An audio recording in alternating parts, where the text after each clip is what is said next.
Welcome to the Weiner Wellness Virtual Summit. It's Thursday, March 11th, and we are so excited to be back for another great day of education and health savings. And with me this morning is Jamie Dorley, CEO and owner. Good morning, Jamie. Dr. Tracy, how are you? I'm doing great. It's Thanks fabulous, so much for having me on morning. This morning for the morning commentary. I didn't know if I was going to make the lineup this week, so thanks for having me on. You make the lineup every single time. And of course, Candace, Corcoran, CNHP, and one of our head educators at Nutritional Frontiers. Good morning, Candace. Good morning, everyone. So today we're going to be recapping some of our favorite lectures, talking about what's coming up and all the ways that people can take their health back. Yeah, I'm excited to be back on. I got a chance to hear Robert Scott Bell yesterday. I believe it was yesterday. Yesterday was a long day, but first of all, he's got a great radio voice. It sounds just so professional on it. It sounded fantastic. But I love, excuse me, I loved a lot what he was talking about. So that was nice to be able to get a chance to listen to him, and I'm glad he's been part of the team and doing these events for us. So I'm excited to be on his show someday. Yeah, he's great. He does have a great radio voice, and he has it perfected. I mean, he's been doing it 22 years, he said. So it's a really long show that he's had, and you can catch him on the Robert Scott Bell Show. He actually airs for 2 hours every day. I think it's 6 days a week, and has some really awesome guests on. I know Del Bigtree has come on his show. Judy Mikovits is going to be on his show today. And I have a story to tell, if you guys want to hear it, about something that happened yesterday to Judy. She called me last night, and she was on a plane to the MAPS conference, which is one of the largest conferences for spectrum children, where they help parents and physicians understand all of the issues that can go with, autism and things of that nature. And she had her true silver safe mask on, which is double layered. It's made from silver, very safe. And she got on the plane, sat down in her seat, didn't have any problems at the ticketing, going through TSA, has flown 3 other times. And she sat down, and a lady recognized who she was and asked her to change out her mask with a paper mask, and she refused. And she said, this is much safer. I have science to prove it. This is double layered. It's safer than that paper mask. It's actually going to counteract, the virus. Like, there's studies on it, and she's going on and on and on. And they ended up calling the police and arresting her. She was handcuffed, escorted off the plane. And when she called me, she was at her attorney's office. So, she just said, they twisted her arm, they hit her head off the window, and she's not young, you know what I mean? She's not old by any means, but to have that kind of forcible removal, it's interesting where the country's going. And, she said, Jamie, I know we talk about this a lot, the Prop 65 in California, right? She said that's against lead and asbestos. And she's like, this might be something good that I can go present in court about the asbestos in those masks. And that it violates our Prop 65 because she lives in California. So she said I could share her story, simply because she's not upset. She just looks at it as an opportunity to further educate people who just may not know about masks and what kind of masks you should be choosing. And, she said, the mask she has is very safe, and it's safe for her and it's safe for everybody else. And I just thought it was an interesting chain of events last night. So, yeah, very interesting, because when you look at it, if you don't, people have all sorts of different masks. I know they've kind of stemmed away from the scarves, especially at the airport where they're most strict, but the paper masks, the surgical masks, seem to be the most common, although maybe not the most protective, as we've seen multiple people doing studies of kind of debunking the efficacy of them. But it's just crazy to see what is happening and the way people are treating each other because of all of this. And like you said, she didn't have any issues, and it was until someone recognized her. So it seemed like it was a direct attack against her. Yeah. And, whether that's what happened, that person saw her and knew her, but I mean, it's just one of those situations where, brother has turned against brother. And as they took her off the plane and escorted her out through the lobby and through the airport, she said people were spitting on her. And I thought that was just unbelievable. So it just shows you that humanity. And I think, Robert Scott Bell talked about this yesterday, just that, this transformation that's happening of brother against brother, and, not keeping our eyes, off of the fear, and really looking at the science and asking questions, and, being for each other. It's dying. So we have to have, with Charmain coming up today, and she said, she's an advocate. She goes in the lobbies in front of Congress and all kinds of things. She's like, the environments are hostile. She's like, but we don't have to be. We can use good terminology and science, and that's what she's going to teach us today. And I think it's really important that we don't go to that level, of hate. We want to stay, above it. And it's really important that we do that through education. And I think that's about the only way that we're going to help the society understand what's happening, is through education. Yeah, and it's interesting. I have this little pocketbook on my desk, The Art of War, right? It's been around for Sun Tzu. How many thousands of years, but it talks about, the oldest management styles, divide and conquer. So if Judy's fighting someone on the plane, you can't really look at the big picture of really what's going on, right? I think that's a lot what's happening now. And I've seen it in the full spectrum in the Wellness Week, right? Some people come in, they wear the mask, they don't say nothing. Others come in without a mask. Other people come in about they're getting the vaccination. Other people are against it. You hear just about everything. So I'm trying to be as respectful as possible. But look, people got to make the decisions that's best for them. And at the same time, it don't always have to impose your will on other people. I say if everyone did the right thing for themselves, we could really focus on, some of the big issues at hand. I had somebody call in yesterday, and this is something that's very common that we probably just bypass now because COVID has taken such a huge piece of our attention away. She had non-alcoholic fatty liver disease, which I'm going to be talking about a little bit on my workshop here at 9 o'clock. And when I was talking to her about it, she says, well, wait, my cholesterol is fine. I said, okay, but you have a fatty liver and you don't drink alcohol, correct? Yes, but my enzymes are 3 times the normal level. So the point is that something like that, they don't even think it's that important anymore because COVID has taken such a huge part of our attention and focus in the medical community. But meanwhile, the person could be suffering from liver disease before you know it, and it's something we can help her with, right? So that's a lot of what I'm going to be talking about at 9 today, is the toxic food and having a strategy, not only for COVID, but really for taking your own health and responsibility back on. And don't be so misled by what people tell you. And I think that's what's going on here with this whole mask situation, right? And I don't know who it was on the plane, right? I don't know the details. It's like when I go to the gym, the poor girl working at the gym wasn't hired to be the mask police, right? Right. And now she has to be. She's got to deal with this face at 5 o'clock in the morning before I get dressed up. And, I'm just trying to be respectful. And who knows who is telling this poor woman or guy to go after Judy, right? But at some point, I think people got to take the responsibility back on and ask themselves, like, why am I doing this, right? Right. That is such a good point. Is, So I think that's where I'm at with this whole thing, is you just got to ask yourself, no different than me driving down the road yesterday, seeing someone in their car with a mask on. It's not my job to yell at them, right? I just laugh, but hey, they're doing what they think is best.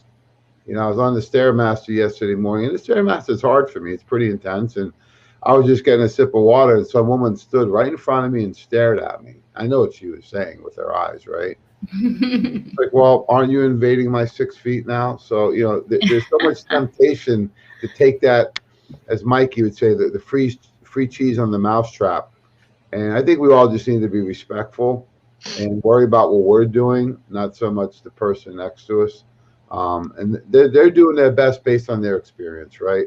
So I find everyone's an expert these days, but I'm just trying to picture this poor person who has to go to the extreme to handcuff her, right?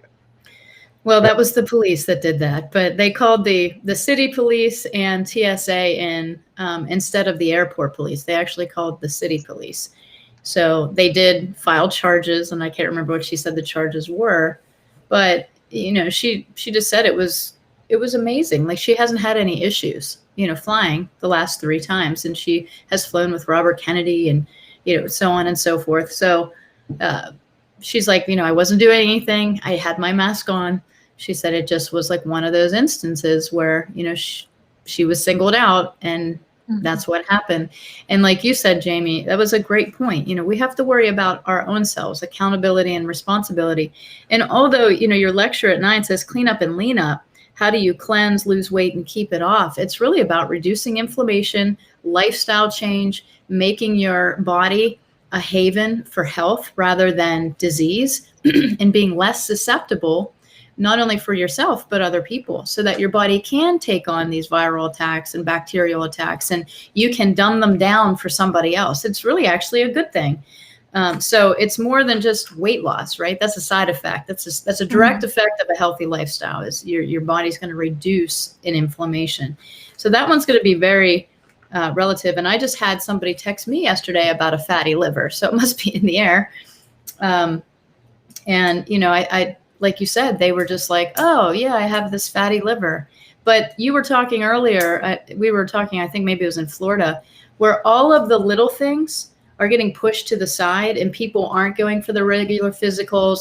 They're not getting their blood work. They're not getting their screenings. And what's going to happen in 16 to 18 months when those things become worse? So what can we do now if we can't go to the doctors and get these regular screenings? What can they do personally, to help offset that? Yeah, that's a good point, because we're not being monitored or checked like normal due to many reasons, but also people's lifestyle has changed a little bit. They're a lot more sedentary. They're minimizing their trips to the store, so they're not eating as fresh as they used to. It's a lot more packaged, processed.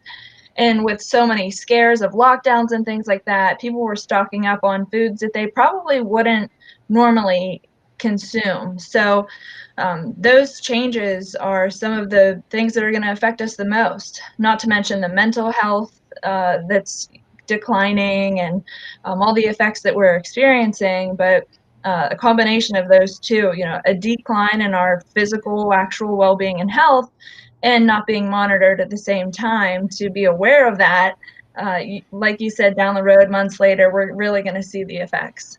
Yeah. Yeah, I think people tend to lock into one little thing, right?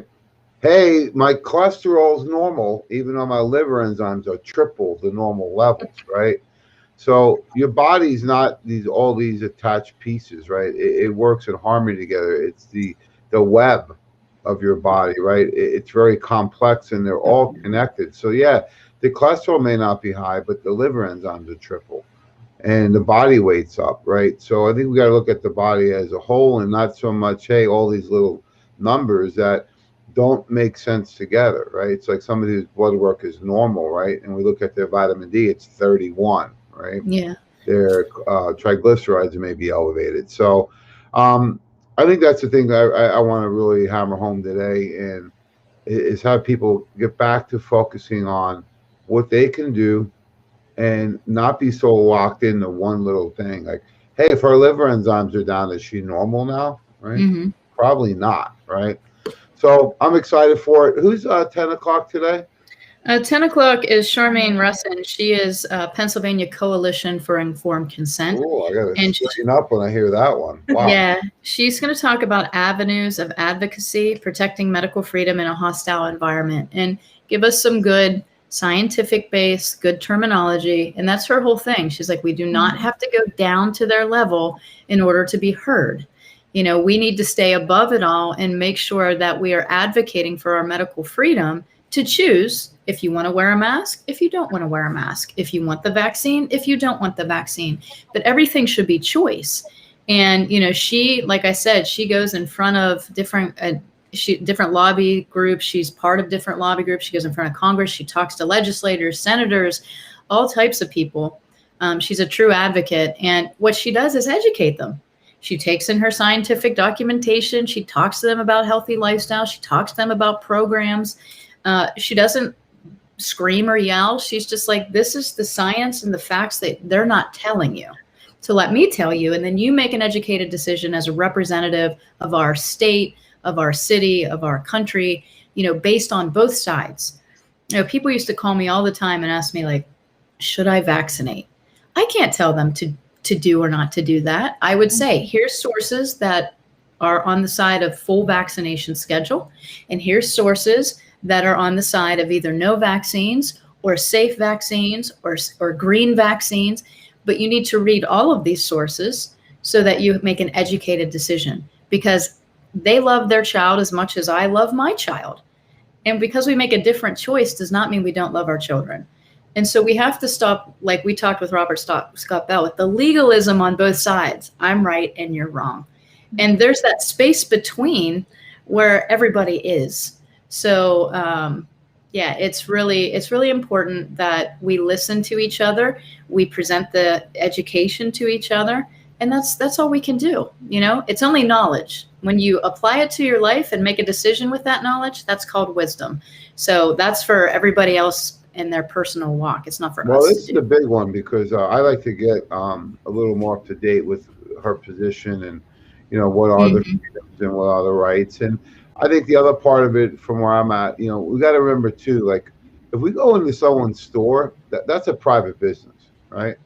So I don't want, you know, to run in there and waive my right, because I'm in their business, right? But when I'm in my house or in my car, that's my business, right? So I think that's part of it has been a little bit blurred. I don't want them coming into my house with a vaccination, and you know, maybe I don't have the right to run into somebody's store without a mask and spewing all my opinions. So I'm excited to learn a little more about, you know, the legalities of it. I know Dr. Weiner for years on the radio. I think there was only 2 states in the country, West Virginia and Mississippi, maybe, that you could not have a, you know, a form to fill out to not have your kid vaccinated, right? And Dr. Weiner, I mean, he passed out thousands of those. He was talking about this years ago. He also had a great book, because I want to know the facts, right? And I know a lot of these books about, you know, not vaccinating, there may be a lot of opinions, or, you know, and I'm okay with that. But the one I really liked is Vaccinations Are Not Immunizations by Dr. Timothy O'Shea. And it's over 300 different references in the back. Right. So great reference book, all based on the literature, published literature. We're doing a nice book sale this week at the Weiner Wellness Center. Books are $5. Do you guys read books? I got a whole box of books from you guys. A whole box? A whole box. It came, and my kids are like ripping it open, and they were like, oh, it's no books. Candy, no And me, I'm like, yeah. It was like, and it was so great. So thank you so much, Jamie, and you know, to the whole Weiner team. I really appreciate that, and I promise I'll either use them or share them with people well, that. You got to that thank the team, because 3 or 4 people. I said, did. Did you hear Tracy say she didn't get a book? Oh, okay. Well, 3 thank or 4 you so people much. Came up to me. I says, "Oh, should we send her one?" They go, "Send her a box." Well, they did. We'll look it out for you. Thank you so we're doing much. a clearance on the books, because I think you know, some of these books are $30-$40, right? So we're doing a clearance on books, $5. Books never get old. So we just want to freshen them up a little bit for people, give them an opportunity. So a lot of different opportunities to participate down there at the Weiner Wellness Week. You can show up live. We are open. You can walk in. You do not need an appointment to shop in the store. Everything's on deep discounts. It's at 2419 Baldwick Road. Very easy to get to from anywhere in the Pittsburgh, Western PA, Ohio, West Virginia area. We've had people drive as far as New Hampshire. And over the years, we had people fly in from Japan. So doctors attract the people from throughout the world. If you want to come in, we're open every day till 5, Monday and Wednesday till 7. And we're even open this Saturday, 8 to 5. So come on down. If you like to do a curbside pickup where you order ahead and you pull up and we walk out with the delivery right to your car, you can do so. Just call 412-922-WELL. Put your order in and let them know where you're going to pick it up. And if you like it shipped right to your door at free shipping, you can do so also. Just be a little patient. We've gotten a lot of calls. It's not you know, Domino's where it gets you in 30 minutes or less, but we do ship out all orders within usually 48 hours. Also the mail service and UPS and FedEx, they're a little backed up right now. So just be patient. The orders are being processed. We will get them out as soon as possible. And all orders get free samples this week. So what's some of your favorite samples, Candace? Probezyme's definitely my favorite sample, and I've seen, as we see the comments as we stream here throughout the week, I've been seeing people comment about the free samples in their order whenever we talk about this, and just how excited they get for the little bottles that we hand out. They are really helpful to try a product if you've been hearing about it all week or thinking about trying some. But I like the little Probezyme bottles because they're but not very large, and I keep it in my purse, so I always have it. So that one's my favorite. Yeah. Yeah, I see some people commenting they got both their orders the next day. Yeah. Pam wants a book, but not a big book, but not a small book. I guess Now she's getting picky. Oh, you know how those girls in Florida are. That's right. So we'll make sure we get her a book. And don't worry, Pam, you've got a lot of reading to do the next 3 years, so there's no shortage of education. That's right. Absolutely. Well, thank you guys for your morning commentary. Let's run through the rest of the schedule. 11 a.m., how to maximize intermittent fasting through supplementation with Joe Messino. So the one and only godfather of nutrition, Joe Messino, the manager at the Weiner Wellness Center, is going to be on. And then noon, we are debunking the top 10 essential oil myths. So I think this is good. That's with Anne-Marie Battis. Yeah, she's an essential oil guru. She loves them. She teaches them. And, when I talked to her about what she wanted to do, she was like, in the world of like misinformation right now, she's like, let's take the illusions off essential oils. She's like, because I had somebody come in the other day asking for essential oil at the Wellness Center. I showed her what we have, and that's not a big specialty of mine or Nutritional Frontiers. And she says, oh, that's no good. I said, well, which one do you like, right? Yeah. So I'd like to learn a little more from Anne-Marie, so maybe you can connect with afterwards. Absolutely. And then Joey Phillips is up, Epigenetic Myths and Mechanisms. So that should be really good. Epigenetics is our expression, right? Our physical expression through information, through DNA. So he's going to talk about some of the myths that, are out there that we can really overcome certain expressions. And I think that's what he was trying to say. I had a client come in yesterday, right? Fairly healthy. He said 2 brothers that died from COVID, right? And I said, what happened? He says, they weren't healthy and I am healthy. That's right. He says, we have the same genetics. I talked about epigenetics with them. He says, they won't listen to a word I told them for years. They both had cardiovascular issues. They were both overweight.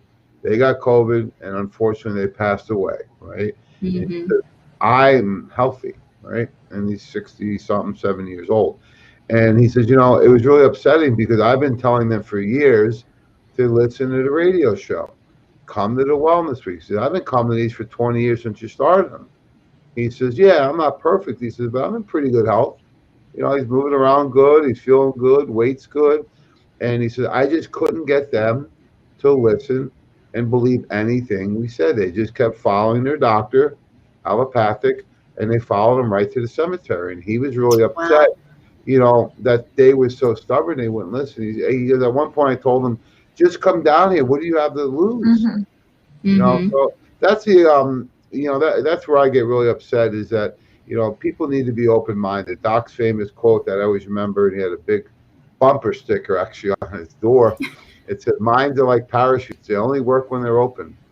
So you got to be open-minded to anything, folks, because you're only an expert based on your experience today. That can change real quick once you become more educated.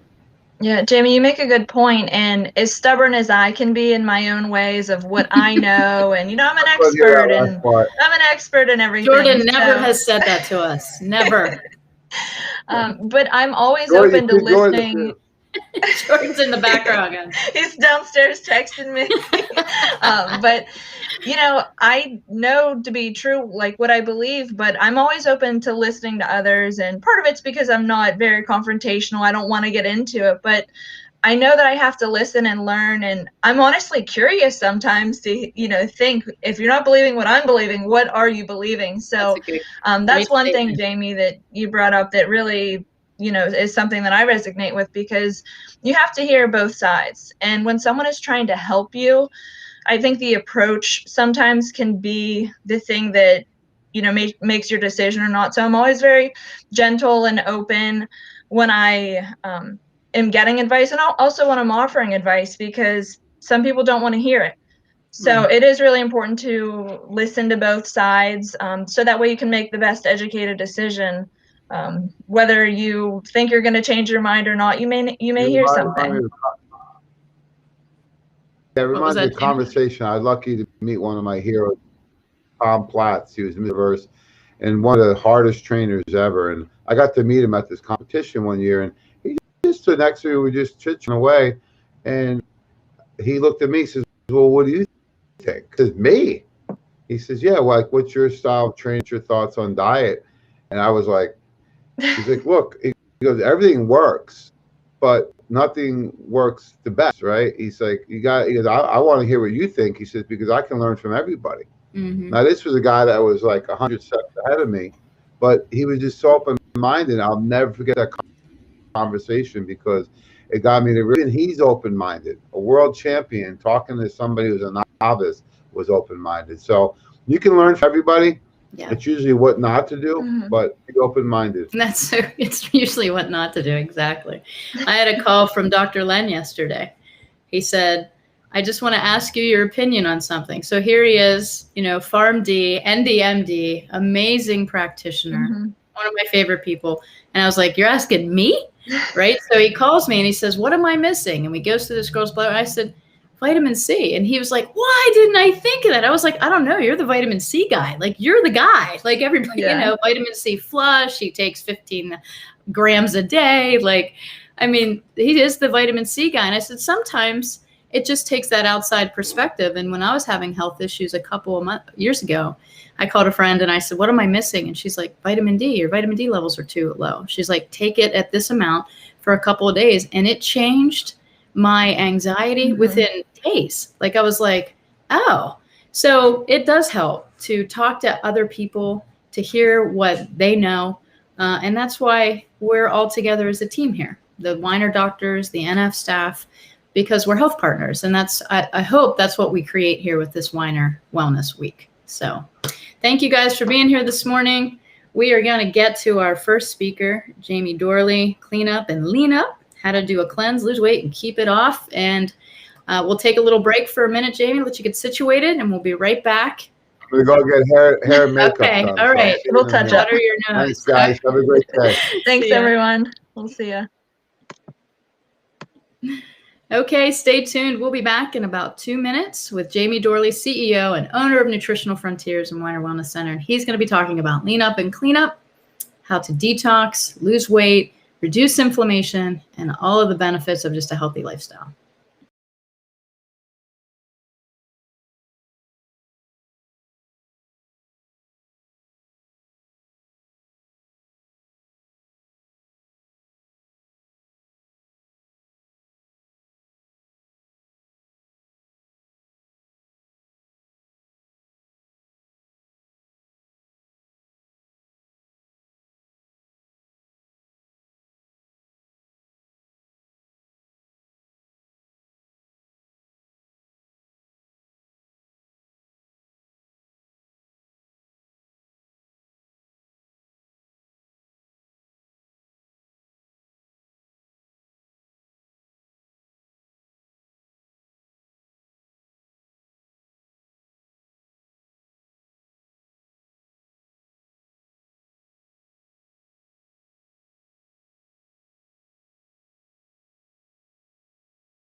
Okay, everybody, welcome back to the Weiner Wellness Virtual Summit.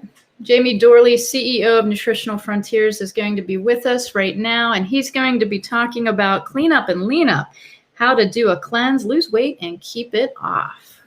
Morning, Jamie. Welcome back. Good morning, Dr. Trace. Nice to see you today. How are you? I'm doing great. Long time no see, right? Well, you know, it feels like I haven't seen you in a while, so it's great to be back on. I appreciate it. We're excited. It's a topic that's close and near to dear to my heart. It is time to clean up and lean up. Spring cleaning is here. We got nice weather in Pittsburgh, Florida. They're at the beaches. So, you know, it's a great time of year to do this. I know a lot of people get excited in January for the New Year's resolutions. However, more often than not, people fall off, and it's never too late to get back on. So that's what I want to address today. It's time to clean up, lean up, get ready. You know what's right around the corner is bikini season. So I'm sure you got your new bikini ready for this year, Tracy, and I'm going to do the same. So this is the time of year to do it. I've been doing this program since January. Your skin looks fantastic as always, and I've heard you've been doing the cleanse yourself. Absolutely. This has been one of my favorite cleanses of all time because it doesn't feel like a cleanse. It's just part of my lifestyle. So it's delicious, it's easy, and it works. I mean, I don't know what more you could ask for. Yeah, we're going to jump right into it. So you can go to the next one.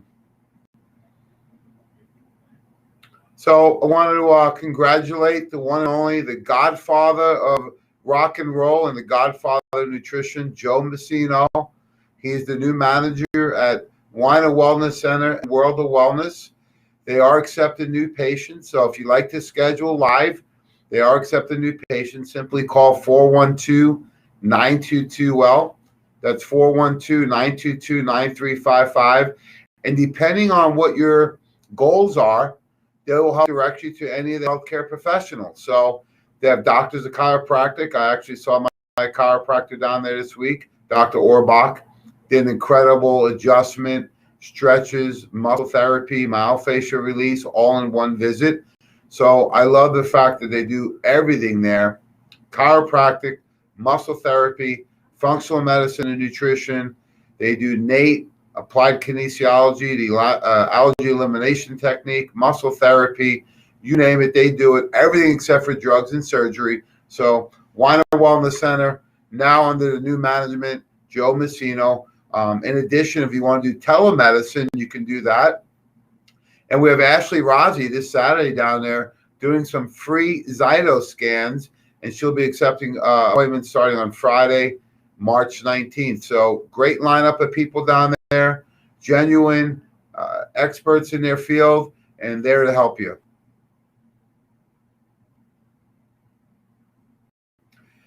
In addition, you can call this week the office. You can come in and shop.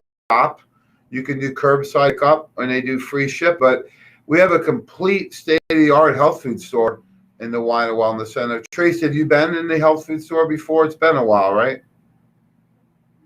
Yeah, I think I was there, I want to say last year. But it's great. I mean, and we just talked about this morning. I talked with Phil, who works at the Weiner Wellness Center. He's a great add to the team.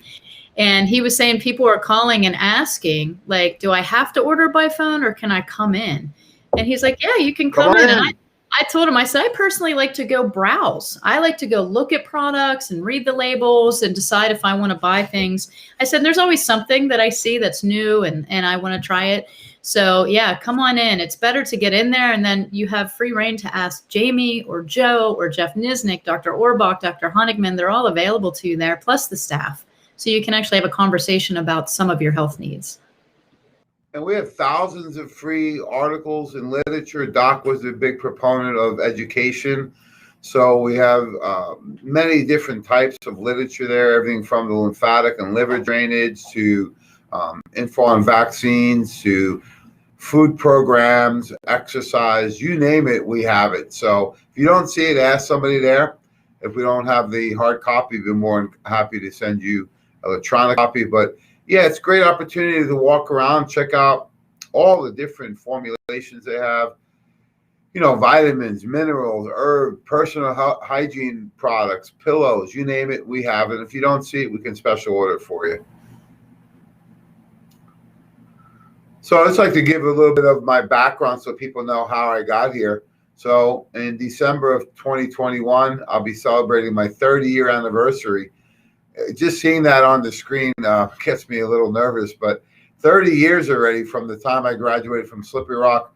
I've worked in all aspects of natural health and wellness field, everything from working in a health club, American College of Sports Medicine certified personal trainer. I worked in retail. I worked in manufacturing, sports nutrition. And for the last 20 years, I've worked with healthcare professionals like yourself, Dr. Tracy, and patients, helping them to improve their wellness and improve their health. So now I own Nutritional Frontiers and World of Wellness. For a brief time, I was the owner of NutriPharmacy. So in addition, I'm really fortunate and blessed to have an incredible team behind me. So really excited to celebrate 30 years in December. So 30-year anniversary, is that a new car or Rolex? What is that, Tracy? You're going to have to ask Michaela. It might be a box of books, right? It's a box of books. That's right. You never know what you're going to get. So, but I'm really excited to, I feel like I'm starting off brand new. America loves to come back. And, I feel like people need to continue to improve. And that's what I'm trying to do this year. So when you look at it, when we talk about clean up and lean up, it all starts with the MF for Life program that Dr. Tracy was the author of. Candace has helped us with the Great Pyramid of Health. This is exactly the same program that I promoted as a personal trainer 25 years ago, Tracy. I always say that the fitness and bodybuilding community leads the way because they practice exercise and movement. And you got to look at what every day. And you got to look at what you drink every day. And are you getting adequate sleep? Are you working on your emotional wellness? I did my readings this morning. I met with my spiritual advisor, Father Phil Henry, yesterday, right? Did my exercises, ate good, take my supplements, got a great night of sleep. So you got to find what the best investment in the world is, to invest in yourself with a healthy lifestyle. So I know you do a lot of spiritual work and you follow this system. Folks, when you follow this, you'll see small, continual, consistent improvements every day. And we always say, between your goals and accomplishments is two things: consistency and discipline. You got to commit to doing it every day for the long term. And hey, if you have some days that maybe aren't quite as great as others, that's okay. It's consistency and discipline long term. It's not a short-term fix where you change your diet for a week or two and then go back to what you used to eat. If you want to change the result, you have to change what you're doing. So when we talk about cleansing overall, you can go to the next one. Most people would think you can plug in anything there: tired, sick, stressed, whatever it may be. Most people who think they are X are usually toxic, right? Because they haven't been diagnosed with a quote unquote disease. And a lot of these new diseases are really what Dr. Weiner would say are conditions, right? GERD. It's just describing what you're experiencing, right? Chronic fatigue syndrome. Well, what's the cause of it? Maybe a virus, maybe a poor diet, and maybe lacking in sleep, hormone dysfunction, or a combination of all of those. But if you do a cleanse and you clean out some of the toxins, you'll be pleasantly surprised that a lot of the things you think that are illnesses go away. You can go to the next one. So this does not start as an adult. It doesn't start when you have your first symptom. How many times people come in, Tracy, and says, "Oh, I just started getting this rash on my body," right? Mm-hmm. And meanwhile, when you look at it, maybe that candida has been growing for years. Have you found that to be the case? Yeah, I always say, nothing just happens to your body unless you get hit by a car. Otherwise, it's a slow progression of symptomology. Yeah, like Doc said, it's a process, not an event, and the same with healing, unless it's a trauma or an accident. But this starts actually when Dr. Bland was doing his seminar series. He talked about not only picking your genetics, but it goes to your grandparents. So you got to pick the right grandparents, because they did studies looking at the sanctity of the human blood of a baby, right? and they found newborns have over 200 chemicals in their blood, and they're showing millions of cases of cancer could have been prevented in the last 30 years. So you can run, but you can't hide. You go 200 miles off the coast, 200 feet down, you find hundreds of chemicals. So they become part of our environment these days. And this is nothing new. This is a study actually going all the way back to 1982. I know you were a toddler in 1982. I was a teenager, but it's a long time ago. And the EPA, the Environmental Protection Agency, wanted to see, well, what percentage of people actually have toxins? And we store these in fat cells. So the EPA did a huge study, over 33,000 people, over 40 metropolitan areas. So a good wide study, a good deep study. And what they did is they took a cross-section of the gluteus maximus adipose tissue, which means fat off your butt. We store toxins in fat cells. And what they found is 100% of people showed plastics, solvents, dioxides, perfumes, chemicals in their fat tissue. So the next time someone asks you, who needs to detoxify, who needs to cleanse, what's your answer? Everybody, every day. Yeah. Exactly. You need to detoxify in a healthy way every day. Because the body builds these toxins up over a period of time, right? You may not notice it. It's like the straw that broke the camel's back, right? You can have some bad bugs in the intestinal tract. You're inhaling toxins. Just normal digestive processes, even with a healthy diet and lifestyle, you're going to have byproducts of digestion, right?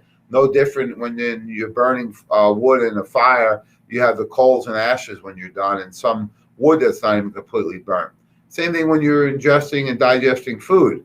Then you have chemical buildup. You have all these different things that build up over time, and you may not notice it for a period of time. You know, think about a glass, you know, look at my cup right here. You got about half filled with water, okay? If I put one drop in here, do you notice a difference? No. What about when this is full? One little drop can make it overflow. That's what you'll hear commonly termed as multiple chemical sensitivities. Oh, I can't go near perfume or cigarette smoke, or, you know, if I have this smell, I immediately have a reaction. That's because your body is toxic and you can't fill up anymore. You're at max capacity. So the smallest drop is going to overflow. And it can manifest in all types of different symptoms. Maybe you have a headache. Maybe you're just not feeling great. Maybe you have low energy, skin issues, extra weight you're holding, chronic pain. I've talked about throughout this week, Tracy, about a family friend that I saw recently, and he looked like he lost weight. He said he lost almost 20 pounds. And I asked him how. He said he just cut out soda. But more importantly, he said all his joint pain went away. Wow. Which he thought was a normal result of aging went away just by removing one thing that he knows he should have been drinking every day, which was soda. So it can manifest different body parts, different ways, different people. I had a good family friend yesterday called me. She's done real well in our program. She called and said she had polymyalgia rheumatoidism, right? So basically it means there's pain throughout the body. And we were talking about it. She said it happened on vacation. I says, look, you're exposed to something. We need to get you in this week and get you tested. So she's coming down this week. So folks, anything can cause anything. And when you ask who needs a detox, everybody. And we're going to talk about a strategy today of when to do it, how to do it, and what type of results you should expect. When we look at the detoxification system, right? Let's go to the next one. The body detoxifies in a healthy way every day, 24/7, 365. Don't say, oh, I'm going to go do a cleanse and think that you're just starting to clean and it's not going to happen again, right? Your body's cleaning from not just the liver and the gut, but every cell every day. And how do we cleanse? Well, for the females out there that are in the healthy childbearing years, healthy menstruation cycles is one way you detoxify each month. For everyone else, Just breathing, exhaling, you detoxify with exhalation. In addition, anytime you are sweating, I like to sweat, and you can sweat out toxins. So that's an important way to detoxify every day. In addition, having bowel movements, right? Nice, healthy bowel movements should be like a fresh tube of toothpaste, right, Tracy? Nice and easy, not a lot of pushing, comes out clean, little wiping, little smell. And we actually have a whole guide on that. In addition, healthy urination. It's not normal to urinate 25 times a day or not be able to. So urination, bowel movements, sweating, exhalation, and healthy menstrual cycles. You detoxify every day in a healthy way. The pathway is simple but very complex. We're going to make it simple today for purposes of this presentation. But the liver is the detox machine in the body. This is where everything gets broken down so you're able to actually excrete it out of the body. Think about if you were cleaning up your house, right? You're going to clean the fridge out, spring cleaning, and you had some bad eggs in the fridge, right? You put them in the garbage in the kitchen. They need to go down and get to the curb and be hauled away by the garbage man, because if they're not and they sit in the kitchen garbage, they can get worse. So we need to support this nutrient-dependent process every day so we get these toxins broken down into intermediate compounds in phase 1 in the liver. Then in phase 2, you might have heard words before like methylation, sulfation, glucuronidation. That's phase 2. And then phase 3 would be clearance through the bowels and also the kidneys. So phase 1 detoxification requires vitamins and minerals. Intermediate phase requires antioxidants. Phase 2 is where things usually start to slip because that is amino acid driven. And then phase 3 is the clearance. So we need to make sure we're sweating, exhaling, proper, healthy, consistent menstrual cycles, urinating, and having bowel movements consistency. So these are all nutrient dependent processes.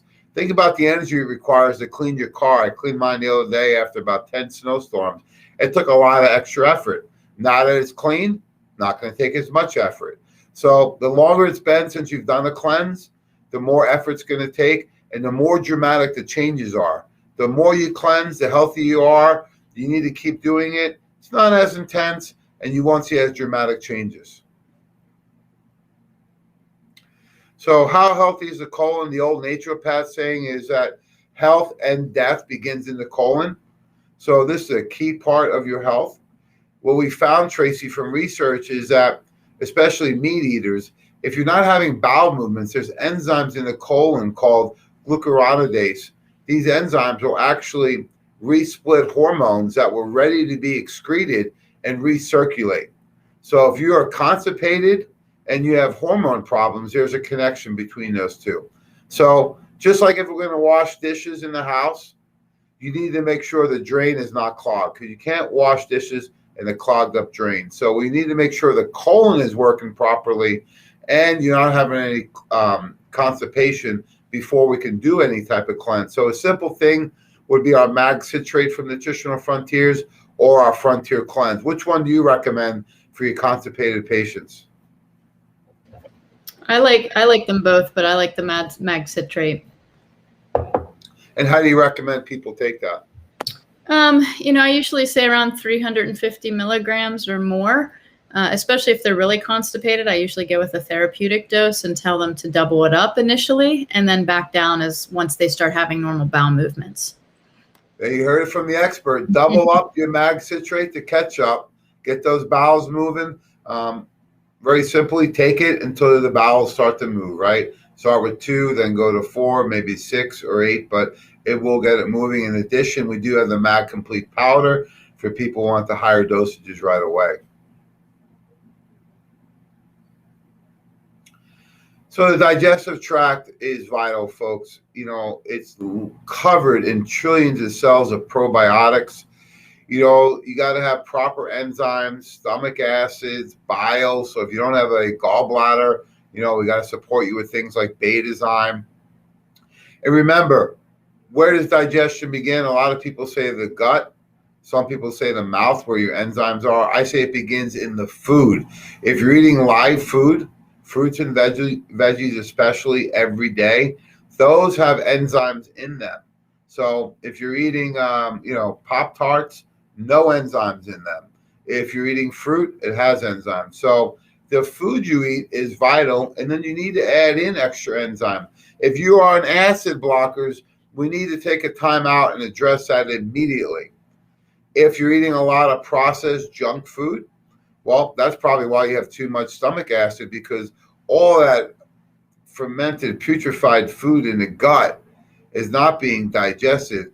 And now it's going to start creating a lot of bacteria, which create a lot of acid, and now the acid's going to come up. So at the Wine and Wellness Center, we actually have a physical adjustment done by a professional doctor, chiropractic, and the chiropractor will actually adjust the stomach and then provide a good diet for you to follow with along some digestive enzymes and probiotics such as the Probzyme. What's your thoughts on starting someone on something like Probzyme? I think it's a very easy way to start somebody, especially somebody who's used to taking Tums or over-the-counter acid reducers for their heartburn. It tastes good. It's very similar in the delivery system. So I love it. And also the enzymatic action really helps with pre-digestion. So they're going to get both the benefit of the good bacteria and immune boosting and digestive health all at the same time. Yeah, that's great. You can use it acutely, safe for kids or adults. It gives you the benefits of the digestive combination of the probiotic and the enzyme. Vegetarian, gluten-free, simple to take, and dairy-free. Works quick and fast. So I want to start with food, right? Regardless if you're doing a cleanse or not, you got to figure out that food is information. And we always want to start with breakfast or the first meal of the day. I know Joe's going to talk about intermittent fasting today. I'm not a big intermittent fasting person.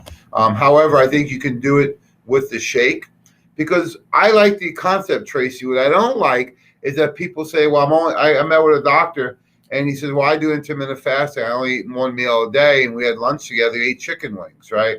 So the idea isn't to do an intermittent fast and then eat whatever you want. The idea is to give your digestive system a break. However, we know the old water and juice fasts are not real healthy.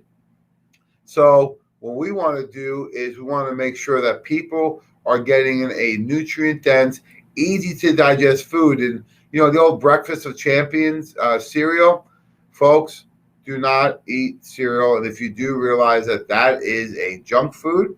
That is a treat. If you want to treat yourself that way, that's up to you. However, why not do a real Breakfast of Champions like Power Cleanse? That's what I have for breakfast every day, unless I'm at a business breakfast meeting. So I do Power Cleanse every day now, first meal of the day. 1 scoop, tastes great, gives you all your food, plus your vitamins, your minerals, and liver support. In addition, I'll put the greens in it, and I'm going to talk about that in a little bit. So, Tracy, when do you take the Power Cleanse? Same. I do first meal of the day with it, just because if I don't, then I'll get busy and I won't do anything. One of the issues I was having was I wasn't eating enough. And when I started this shake, I think I was missing good protein and good carbs and good fats. And I do the same. I put the lean greens to get my superfoods. But it made such a difference because I think I was nutrient starved, and I didn't consider it a meal replacement for diet purposes. It was more of something that I could do that I knew was good for me, because I wasn't doing that first meal of the day. I was skipping it way too often. Yeah, I think when people hear lean up, they immediately think, I got to punish myself, right, for all the bad things I've done. I got to starve myself. No, folks. When you give the body the nutrients it needs, the metabolic shift is going to occur after that one meal, that your body is now going to burn fat instead of storing fat. And that's a big change to make, because it's not calories, it's counting chemicals, as you've taught me. I love the seminar you and Paulina did on functional medicine approach to weight loss. Because if you look at a fitness athlete, male or female, they're going to eat more nutrient-dense food than the average person does, and they're a lot leaner. So if you want to get lean, you got to give the body the nutrients it needs so it can start burning. Just cutting food is not going to do it. You may lose some weight, but you're usually going to lose water and muscle. And then when you go back to eating the same way, you're going to gain back fat. So you become a fatter version of what you were before. That's a yo-yo dieter, folks. Do not follow that. I did that before. It sets you up for failure. So even if you did nothing else other than follow the power cleanse, 1 scoop for breakfast with water and ice, fantastic way to start every day. You get your vitamin and mineral in there and your liver support. So which flavor do you like, Tracy? I love the pineapple coconut. That's my favorite. Wow, we agree on something else. This is our week together. I'll tell you what. Pineapple coconut is awesome. I put the apple cinnamon flavored greens in there, 4 ice cubes, about 8 to 10 ounces of water. I'm ready to go. So when you go to the next one. So people always ask, well, they got to eat. Look, we want to eat food that's real first. If there was no grocery stores on the planet open, where can you find food? From nature. So I always want fruits and veggies. However, you may want to have a strategy of what can I buy organic? Well, the dirty dozen are fruits and veggies that have a thinner skin. So those are going to be more susceptible to herbicides and pesticides. So strawberries, grapes, nectarines, those types of things. Where the Clean 15 usually have a thicker skin, watermelon, bananas may not be of an issue. So I always say buy whole foods first, buy local, grow your own food, and try and get organic whenever possible. And it's not that much more money. Have you been out to eat lately, Tracy? I mean, when we go out to eat, it's expensive to go out to eat, right? Yeah, it's really expensive. You can eat for a whole week just about what it would cost to go out for one meal at dinner for dinner. So here's what I think happens. Don't overbuy food, right? People get all excited to go buy all this fresh fruits and veggies, and then what happens? It goes bad. They got to throw it out. Buy what you need for 2 or 3 days and go to the store 2 or 3 times a week. It's okay. You get some extra steps in, buy some organic greens, buy some veggies, buy some fruits, start there, a handful of nuts and seeds and snacks, and you're halfway there, folks. We always say that you are what you eat, absorb, assimilate. And look, doesn't mean we've never partaken in any of these foods, but if this is your diet every day, no wonder America is one of the sickest countries in the world. We have a sleeping giant of diabetes in the world. Cancer is at highest levels ever. 1 million people a year are dying from heart disease. And it's not only that, Tracy. More importantly to me is the quality of life. People can't go for a walk. They can't go to the beach or the pool because they don't want to put a suit on. Up and down stairs, they're exhausted, right? It's the quality of life. They're not sleeping well. And it goes back to this. If this is your diet every day, let's change today. Let's start with power cleanse for breakfast, nice salad for lunch, and then we can figure out dinner just by following the foods listed in the Detox Wellness Solutions booklet that comes with our Remove Complete kit. So these should be a once in a while, hardly ever type of treat, or if you're eating out or you're at a party or something, but this should not be the norm. I know there's foods on here, Tracy, that you would never eat. I can't say never, but it's not a norm. So, and I think that's what you're saying. It's okay once in a while. It just shouldn't be a lifestyle. Those foods shouldn't be part of your lifestyle. They should be part of your fun. When we go out to eat with the team, we're not making the best choices all the time. And most of the time, you and I will split a dessert and I eat the majority of it. That's how You're like, I'm just going to have a bite. I'm like, good, step aside. And if she orders it, it doesn't count on my food program. It's hard. That's I just right. got a sample of a little bite. That's it. Just I force you into it. I force you. And then we're fighting over the last bite. So, look, there's some foods that I don't eat ever anymore because if I do, it doesn't make me feel good, right? It makes me feel terrible. So you'll find over time, the less you eat of these things, the better you feel. So let's go to the next one. A very simple thing to do is to incorporate these foods every day. Fruits, salads, veggies, including cruciferous vegetables. So I like broccoli. I love Brussels sprouts, cauliflower, arugula. just incorporate colorful foods every day. Fresh or frozen is preferred. Frozen is actually not too bad. Canned is a distant third, so only eat that if you have to.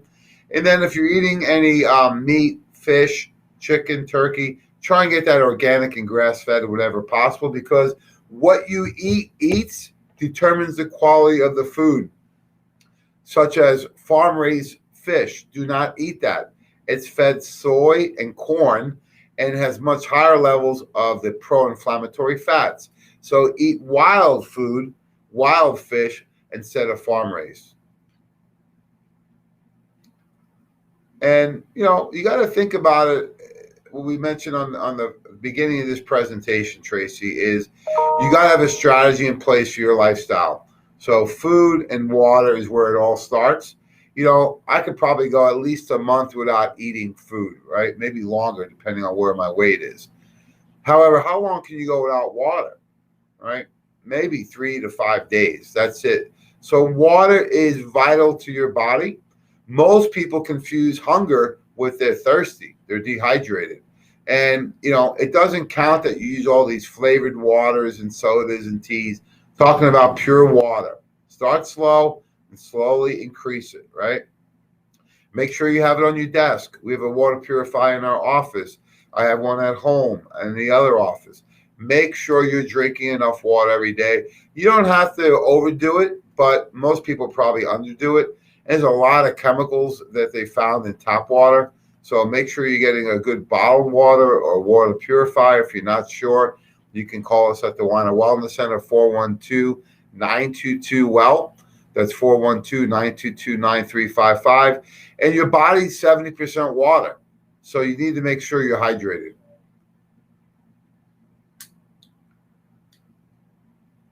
A very simple thing to do is look at how to detoxify every day in 6 steps. So do you have a liver? Well, we sure hope so, right? Are you following a good food program? Absolutely. Are you using the Power Cleanse and Lean Greens? Are you getting your body moving around and you're following our lifestyle program? That's all you need to do every day. Remember, discipline and consistency. Don't punish yourself by making bad habits. This should be a reward. Treat yourself right, folks. You need to make sure you're giving your body what it needs. Go to the next one. This is one I love, because I'm a faith-based person. I know you are, Tracy. A lot of our people on our team are. And I'm not promoting religion. That's up to you. But I always say if you're fighting for your last breath, or when you are fighting for your last breath, you'll be praying to somebody. But sometimes you just got to stop and look, right? Just take a deep breath and look around. So I looked at some of the research on this a few years ago, and it's really interesting because if you look at food, regardless of what you believe in, I believe in God. I feel the food was made by the Creator for a purpose, right? If you start really looking at it, the answers are right in front of us. Look at a tomato. It's red. It looks like the heart. When you cut it open, it has 4 chambers. What do they find tomatoes are good for? Lycopene, for heart health. If you look at a walnut and cut it open, it looks like a brain, right? You look at a sweet potato, right? And it almost looks like the pancreas. And I know sweet potatoes, from personal experience, are much better for blood sugar than white potatoes, right? This goes on and on and on, that there's so many different examples of this. All you got to do is look at the foods in nature, and they are going to provide the nutrients for specific organs and functions throughout the body. That's why you need a variety in your diet, and you need whole foods. The answers are right there. Foods that look like the body part they benefit. It can't be any easier than this. If you learn anything today, realize you need to eat a variety of whole foods. What's your thoughts, Tracy? I love that slide. Wow, that's so powerful. And we don't think of food that way as functional, but that's what it really is. That's a great slide. I have a couple more slides. One shows like grapefruit being great for the breast. There's all types of different correlations with food and the body parts, but I want to keep it real simple today, just showing one. But folks, if you can learn this today, you're on your way. You're halfway there. This and the Power Cleanse for breakfast, you're just about there. Don't make this too complicated.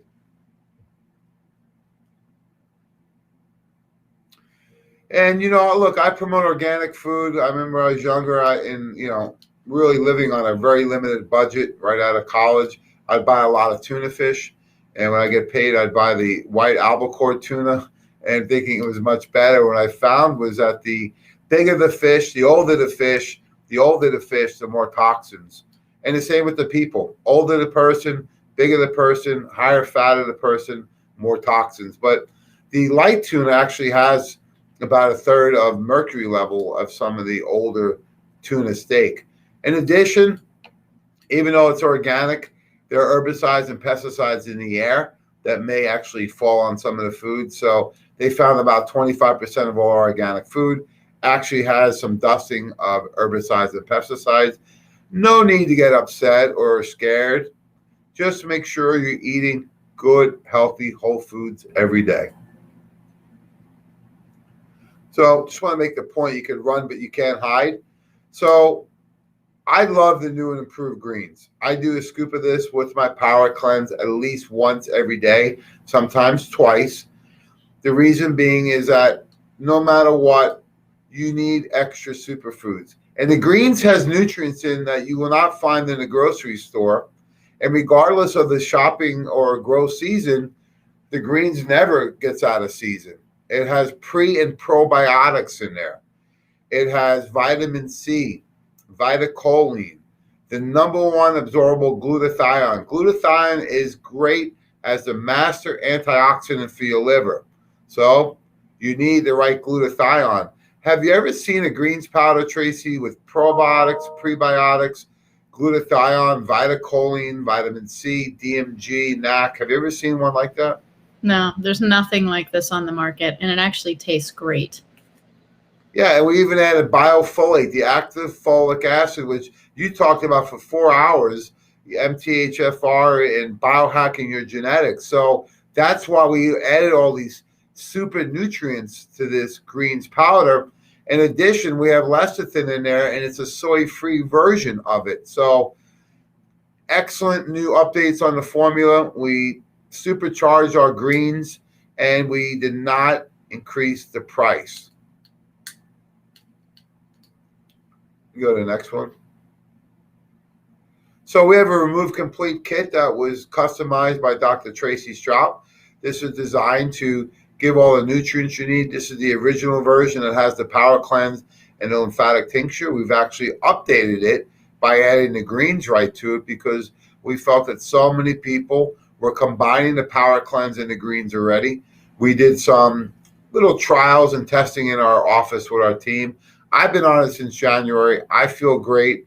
My weight's down. My skin's better. In full transparency, years ago, I had psoriasis about 90% of my body. And over the years, it dramatically improved. I'm proud to announce I currently have zero anywhere on my body, so no psoriasis at all. That's a quote-unquote autoimmune, non-curable disease. So maybe I didn't cure it, but I found out what was causing it, which was toxicity.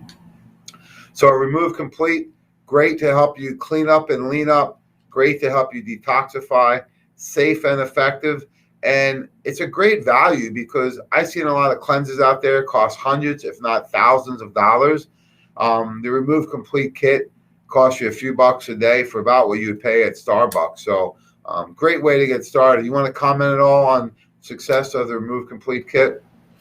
Yeah, I've actually used this kit a lot with clients because it's simple. It comes in a nice package. There's a bifold inside. It tells you how to take it. It lets the practitioner add complementary products.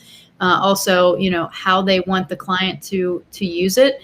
I start out with 2 shakes a day for 10 days with my clients to kind of accelerate the nutritional component, get their body, nutrified, detoxifying, all the superfoods, probiotics, everything that you mentioned. And then I have them go to 1 shake a day if they want for the remaining 20 days. So they love that program. I think it takes some of the stress off figuring out what to eat when they're embracing a new lifestyle program, because they're like, well, if I can't eat pizza and fries and burgers, what do I eat? And then you hear I don't have time and I can't prep food. So this really just kind of gets in there, and it's like easy to say to somebody, just do 2 shakes a day and worry about 1 meal. And they like that. So it's been very successful. I've had people lose up to 80 pounds. Wow. In this system. Yeah. One of my friends, she's a naturopath as well, and was like just struggling a little bit. And I said, I don't think you're getting enough. So we used this kit and it worked really well. And it's been one of my favorites. So I love it. And I use it in conjunction with other cleanses. So if I'm doing a candida cleanse or a parasite cleanse, this is my opener. I do remove complete, power cleanse, lean greens for the first 10 days. And then I add on the candy kill. And then I add on the para cleanse. Simply because I think sometimes people's bodies aren't ready for a cleanse. Oh, no, it's too much. Yeah. So this really works well. Yeah, and the more toxic you are, the more time you should give it, right?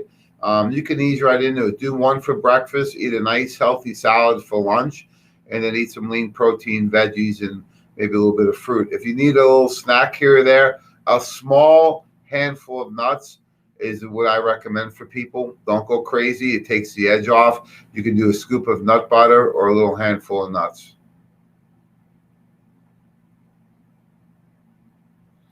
The healthy liver function is a key. We were talking this morning about someone who called in with a fatty liver. They call it non-alcoholic fatty liver disease. Well, if your liver is congested, meaning you're not able to break down fat, you're storing too much body fat, you need to get the liver functioning at an optimal level. Now, we know from history, Mickey Mantle and rock stars and people that are alcoholics, the liver can take a pounding. It can regenerate, right? But we need to support phase 1 and phase 2 because these are nutrient-dependent processes.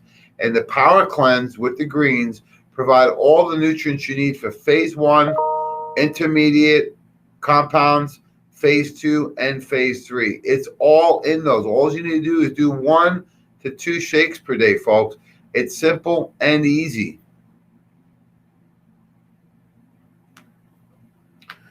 When you look at food overall, well, why do I need greens? And well, look, the food doesn't have the same nutrient content that it did 50 years ago, before Tracy was even born and I was a toddler, right? Nowadays, people are consuming over 50% of the meals outside the home. I see a lot of people eating at the gas station. The line at Starbucks and Dunkin' Donuts is wrapped around the corner. There was actually congestion when I was getting to work this morning. It was because McDonald's was backed up, the gas station was backed up, and Starbucks, and that created traffic in the road. So people are eating a lot of processed foods, and even if you're eating healthy, a lot of nutrient content in the foods is greatly diminished over time. Some of these foods have been lacking nutrients, including things like magnesium, down almost 90%. Folks, magnesium is the number 1 nutrient deficiency on the planet. Number 2 is D, and number 3 is fish oil. You can get all these in just by doing the power cleanse in the greens. So you need the nutrients in. Even Journal of American Medical Association 20 years ago said, eat right is not enough anymore. You need to take a multivitamin and mineral. And we have the vitamin and mineral in the power cleanse. You don't need to take it separately.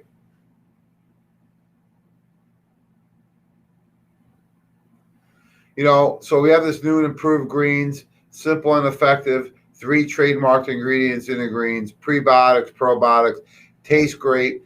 Anyone can do this. It's all healthy, nutrient-dense foods in there. In addition, it has fibers, it has herbs, phytonutrients, and best thing is that you get a variety of nutrients in one. It takes all the guesswork out of it. It was scientifically designed.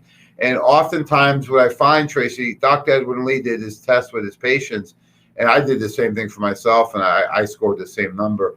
There's over 400 different foods that we have access to, but most people, if you write down what you eat for a week, most people eat the same 20 foods, right? So for me, the veggies are broccoli, cucumbers, tomatoes, cauliflower, right? Asparagus. It's the same foods, chicken, fish, turkey, meat, eggs. It's the same foods over and over. So the nice thing with the greens, it gives you a huge variety without having to buy all those foods individually. So we look at Imodium. This is a #1 patented, research, trademarked, most bioavailable form of glutathione. You don't have to know all the biochemistry, folks. just know that the main ingredient that helps your liver clean is glutathione.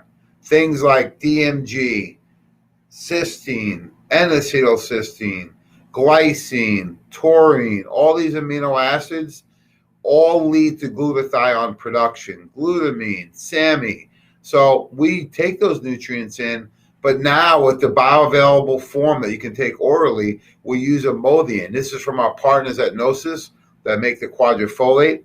They have a tremendous amount of research showing that the glutathione actually gets into the blood at a great rate.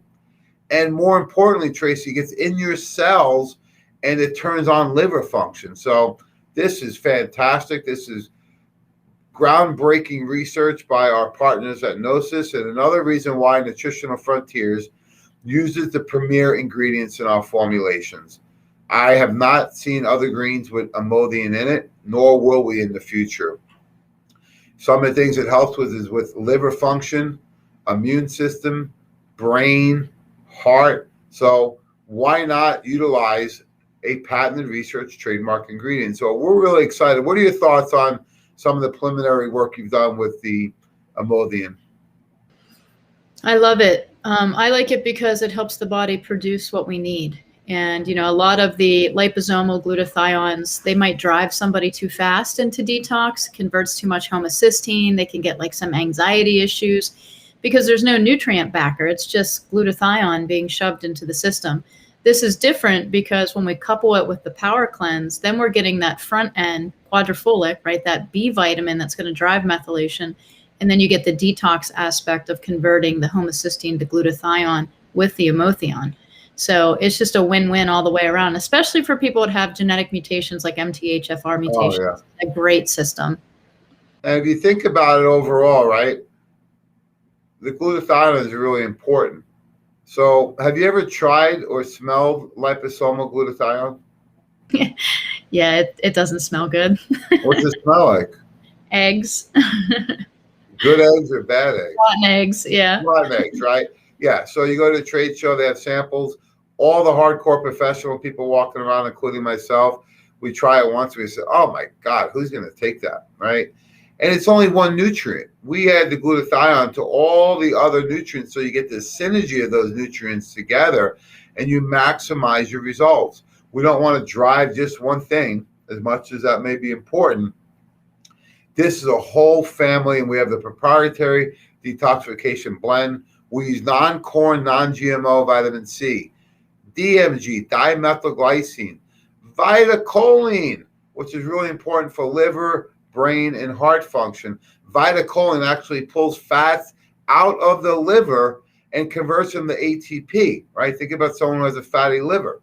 So in addition, we use the superfoods like chlorella and spirulina, all working together. NAC is in there too. So a great proprietary detox blend inside the greens, and it's still mild so that you can take this every day.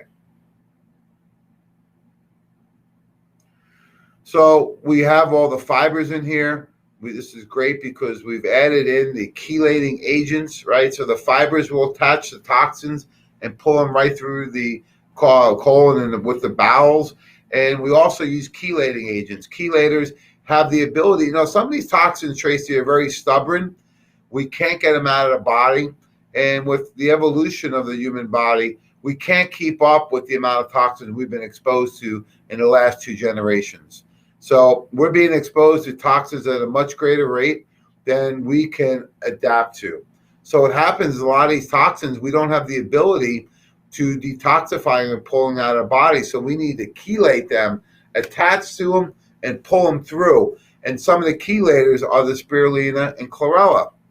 In fact, when NASA was first putting people up to the moon in the 60s, they says, well, we got to, of course, be very tactful because we can't add a lot of weight to the rocket. So what's the most nutrient-dense food on the planet? And lo and behold, they found that it's spirulina and chlorella. They're saying 1 pound of that nutrient has the equivalency of 1,000 pounds of assorted vegetables. In addition, chlorella, chlorophyll, barley grass, all in one here. So very nutrient dense. a lot of different chelating agents. So the Remove Complete Detox Kit comes with the Detox Solutions brochure. I know back in school, Tracy, you and me used to read the whole book, but some people, believe it or not, were out partying a lot, so they would read the Cliff Notes and gives all the highlights of the program. And that's what we created here with the Detox Solutions, folks. All you need is the booklet that gives you all the highlights. It talks about how we detoxify every day in a healthy way. What are some of the symptoms of a toxic body? And what's a way to do a 10, 15, and 30-day program? I even make it more simple. Do a shake for breakfast and or lunch or dinner, and have 1 to 2 healthy meals using your fruits and veggies and lean proteins as a base. What are your thoughts on that? Exactly what I tell people when they start. Like I said, it's overwhelming to try to, change everything at once. It's just an easy way to do this. And we've actually even included a specific Remove Complete solution in the kit. So when they order it, they have check boxes. They know exactly what to do, how to lay out the plan with all the information about diet, nutrition, detox pathways. So it just keeps getting better and better, Jamie. One step ahead of me. I love it. Thank you. So some last notes on the Remove Complete Kit: Power Cleanse and the new greens now, the new literature and brochure, and shaker bottle too. The Power Cleanse is food. So you could live on this. People ask, can I do this 3 times a day? Yeah. If you're behind schedule and you're getting ready for a wedding or anniversary, birthday, or a beach, whatever it may be, and you want to ramp up, there's times I've done this 2 or 3 times a day. And that's okay, because we don't want you to go on a water fast or a juice fast. Those will make a lot of people worse, and you're not giving the body the nutrients it needs to detoxify. So we have all the vitamins and minerals in here. When I take this, Tracy, I don't take my multi that day. I use it. That's already in the Power Cleanse. What's your thoughts on that? No, I agree. And I think people like that, just taking a break. I like it. I have some people use this as their multi, that they don't want to take capsules or tablets. They use the Power Cleanse as their multivitamin and mineral. And we have all the active vitamins and trademark minerals. So great program. I'm really excited to be on here today. I know we have a lot of questions on it. I don't know if we have time for a couple of questions at all. Someone's asking about mag citrate causing iron dysregulation. I haven't seen that, but anything can cause anything. I think a lot of times, looking at these studies, I like to see where the study's coming from. But we have mag citrate being used on a short-term basis to help with constipation. You can also use the Frontier Cleanse or the Mag Complete. You have other options there. In addition, if you're worried about iron dysregulation, we use Ferrocal, which is the #1 iron in the world that we use from Trax. So we're using the right nutrients, and I don't think we've seen any people with iron dysregulation when using the right iron. Right. And that's a great point, because most of the iron in supplements is not really a nutrient iron. It's literally shavings, especially in foods as well. One last question. Can you explain why the Trax minerals are so important? You do such a nice job of just helping understand that. Yeah, so minerals are unstable. You have to stabilize a mineral. So if you have magnesium as a mineral, you got to stabilize it. So how you stabilize it determines how the body identifies it, absorbs it, and uses it. Mm-hmm. Most magnesium on the market, especially if you look at a store brand, it'll say magnesium oxide, right? Because it's very cheap to do it. You don't need a lot of technology, and the molecule size stays the same. So you're not going to absorb magnesium very well in an oxide form. So the next level would be take magnesium and combine it with a amino acid like glycine, right? So a lot of companies take magnesium and glycine and mix it in a bowl and call it magglycinate. What Trax does is the third level is they take magnesium and glycine and they do a covalent bond. So now the molecule has a new structure, and your body looks at it and identifies it, absorbs it like a protein. Now, one caveat, it does make that size larger because you have glycine.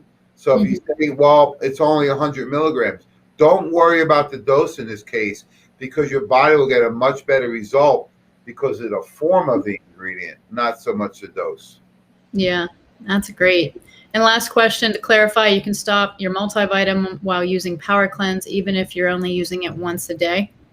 Sure. I like to take vitamins morning and night. But if you're getting it in the morning and you want to take your multi at night, that's fine. If you don't get that second dose in, that's okay too. I always want to get the minimum I need in every day. Now, if you're not feeling good or sick, you need higher dosages. But if you're getting that Power Cleanse in the morning, you're halfway there. If you want to take the multi at night, that's fine, but you don't have to. And most people aren't getting a multi, let's be honest. So this is a step in the right direction. So again, that's up to your healthcare provider. That's why we advocate that you go and you talk to somebody about your health, get some direction, because there is no one size fits all. We're giving general, recommendations here today. Sign up, get in there, go to the Weiner Wellness Center, make an appointment, and talk to somebody that can really guide you. Yeah, one last comment about the budget. When my Power Cleanse and my greens and my fish oil and probiotic, that's on my food budget. That's on the grocery budget. On the grocery list. Yeah, put that on the grocery list. It's food, folks. Your fish oil, the same thing. Your greens, your red colors, your multi, that's all on the food and grocery list because it's food. And what you'll find is when you incorporate that, you'll start to look at, well, what are some of the other things I can cut out, right? I'm not a big chip guy, but I do see people eat those and shop with those all the time. Those are $5, $6, $7 a bag, right? The cases of soda. Start to have a budget, and you'll see you can substitute some of these things and put your food-based nutrients on your grocery and food budget. Right. Absolutely. Well, Jamie, thank you. Enlightening as always. Guys, if you want any of the products that Jamie has talked about, you can go right to the Weiner Wellness Center and order these. Deep discounts happening all week long. You can go in and shop, get some advice from the healthcare professionals there, or you can simply call the center and order your products, and they will curbside deliver or they will ship them to you. And this is the final result of doing the cleanse for over 2 months. So it's awesome. Not where I want to be, but better than where I was. Well, you are almost at the goal weight you set for yourself, right? I am pretty close. I weighed in this week.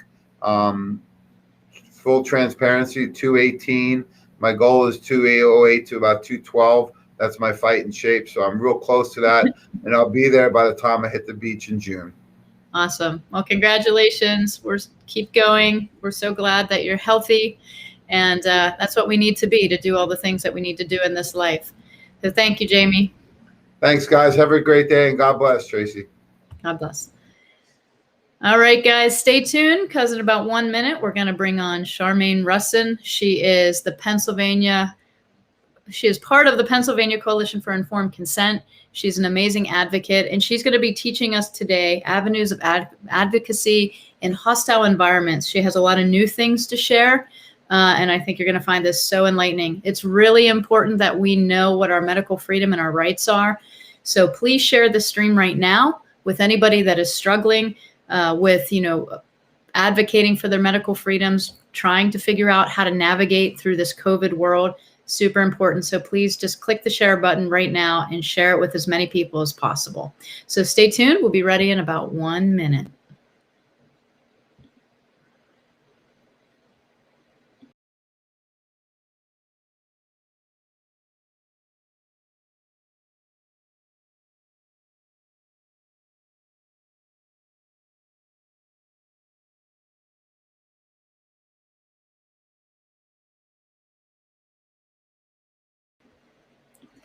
It was a very fast break, and we are back. So I'm going to bring Charmain on right now because she is such an amazing woman, daughter of God. She's awesome. I'm so glad you're here. Thank you for being with us today.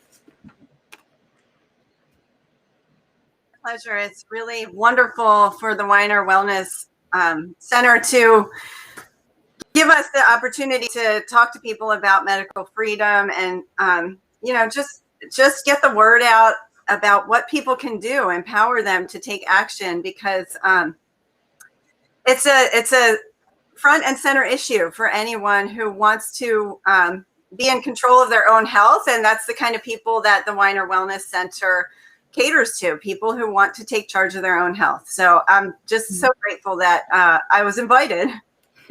Well, we love having you because you do such important work. And I know you don't know the whole history of the Weiner Wellness Center, but Dr. Weiner, when he was alive, was a huge advocate for medical freedom. He had a very large following, and he's what we consider the icon who really started talking about vaccinations, started to talk about medical freedom. And he used to pass out the exemption forms in his office to everybody he saw. So he was, what we consider kind of a pioneer when it wasn't cool to be an advocate for anything. And he kind of started the trend. And so the people that follow the Weiner Wellness Center realize how he has really stood up for medical freedom. And now the legacy continues with what we're doing. And I don't know if you saw the morning commentary this morning, and I shared the story of Judy Mikovits last night.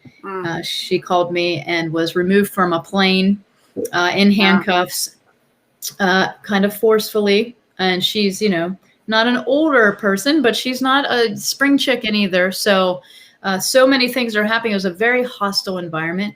And I think she handled it with great grace. She said people were spitting on her. And, although she did not back down and give up her choice and give up her freedom, she did experience a very hostile environment. So I'm really excited to talk to you today. And I know with COVID-19 restrictions, things have changed. So first, can you give us a little background on yourself? And then I'd love to hear how you are navigating through the COVID-19 world. Sure. Well, some friends and I started the PCIC, Pennsylvania Coalition for Informed Consent, about 6 years ago now. Actually, I think it's 6 years in February. We just had our anniversary, and there hasn't been a dull moment since. We came together in response to legislation that was sweeping across the country, threatening to take away exemptions and increase mandates at that time because of a Disney measles outbreak.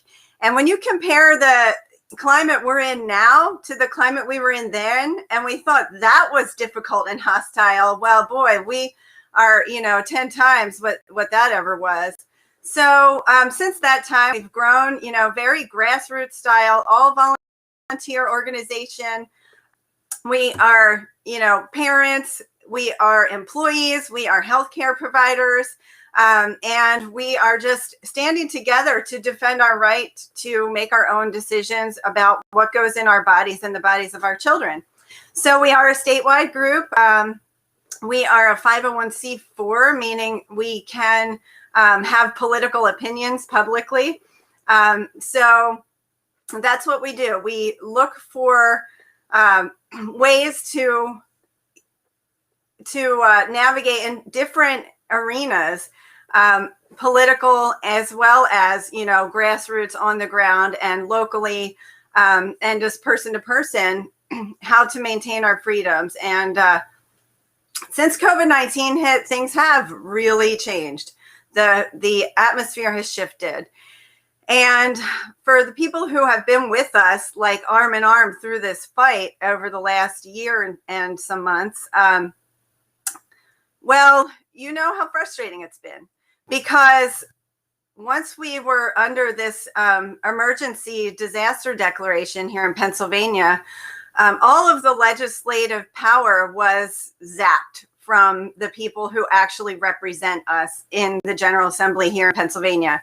And this is not unique to Pennsylvania. This is what happened across the country. It was really amazingly divine how just before the COVID-19 emergency declaration happened, we were actually working against an emergency powers legislation bill that was introduced in the General Assembly, and we were suggesting amendments, and we had been researching emergency powers legislation in other states. So we had the opportunity to educate some legislators a little bit about the dangers of emergency powers legislation. We had the opportunity to educate ourselves about, the dangers of these emergency declarations, so that when this happened, we kind of knew what we were up against. And we had already started some conversations in Harrisburg with some people. So that was helpful for sure. But still, it didn't change the fact that the people completely lost power Basically, the democratic process was halted indefinitely because of the disaster declaration. So we had a lot of activity, a lot of new people coming out and standing up for freedom in general. And we really got behind the resolutions to end the disaster declaration because as long as the disaster declaration is in place, we really don't have a voice, and there's no one, the representatives are not able to do their jobs in representing us properly because the governor basically has carte blanche authority over so many areas without having to get approval from the legislature for things. It's not like the typical process where a bill becomes a law. This is like, he can just override regulations, create new regulations, as we've all seen. So we wanted to end that disaster declaration just to get the political landscape back to the way it's meant to be. The government actually representing the people and doing the will of the people. But so that resolution did pass, but then it was appealed and contested by Governor Wolf, and it had to go to Pennsylvania Supreme Court, where they ruled that the legislature could not override the disaster declaration. So in all of that, people became extremely frustrated. The legislators became extremely frustrated. And that's what this is the hostile environment, because it's hostile to the citizens. It's hostile to the voters who are supposed to be represented, because it's really just become a predatory type of situation where one person is in power along with these select unelected officials, like secretaries of health, secretaries of education, and these, other government agents, who are given authority to govern the people who did not vote for them, while the people we did vote for are sitting on the sidelines, wringing their hands. So that's where we are now. And because of the current situation, our governor can renew this disaster declaration every 90 days indefinitely. Wow. So that's the problem that we're up against here. And I know other states are in the same situation, with mask mandates, with school closures, with, how many people can be where, doing what, with whom, Right. It's really just it's a real assault on freedom. And it's been very disenfranchising to citizens, to the public who are supposed to be part of the governing process. So let me ask you a question. What was the general consensus of legislators with this disaster declaration? Did they there was bipartisan support to end the disaster declaration in the summer. I don't remember if it was July, but around that time. So we had majority votes in the General Assembly, plus a good handful, I think a dozen minority party legislators also supported the resolution to end the disaster declaration. Mm-hmm. And the Supreme Court ruled against it. Was there any talk on, length of this? Like you said, it's indefinite. Can they change certain parts of it, or was the whole thing just deemed constitutional, which I don't think it is, but the Supreme Court ruling just said that the General Assembly by majority vote does not have the authority to end the disaster declaration, whereas the current law says that they do, but the Supreme Court had to help interpret that law. Mm-hmm. And their interpretation says, no, they can't. So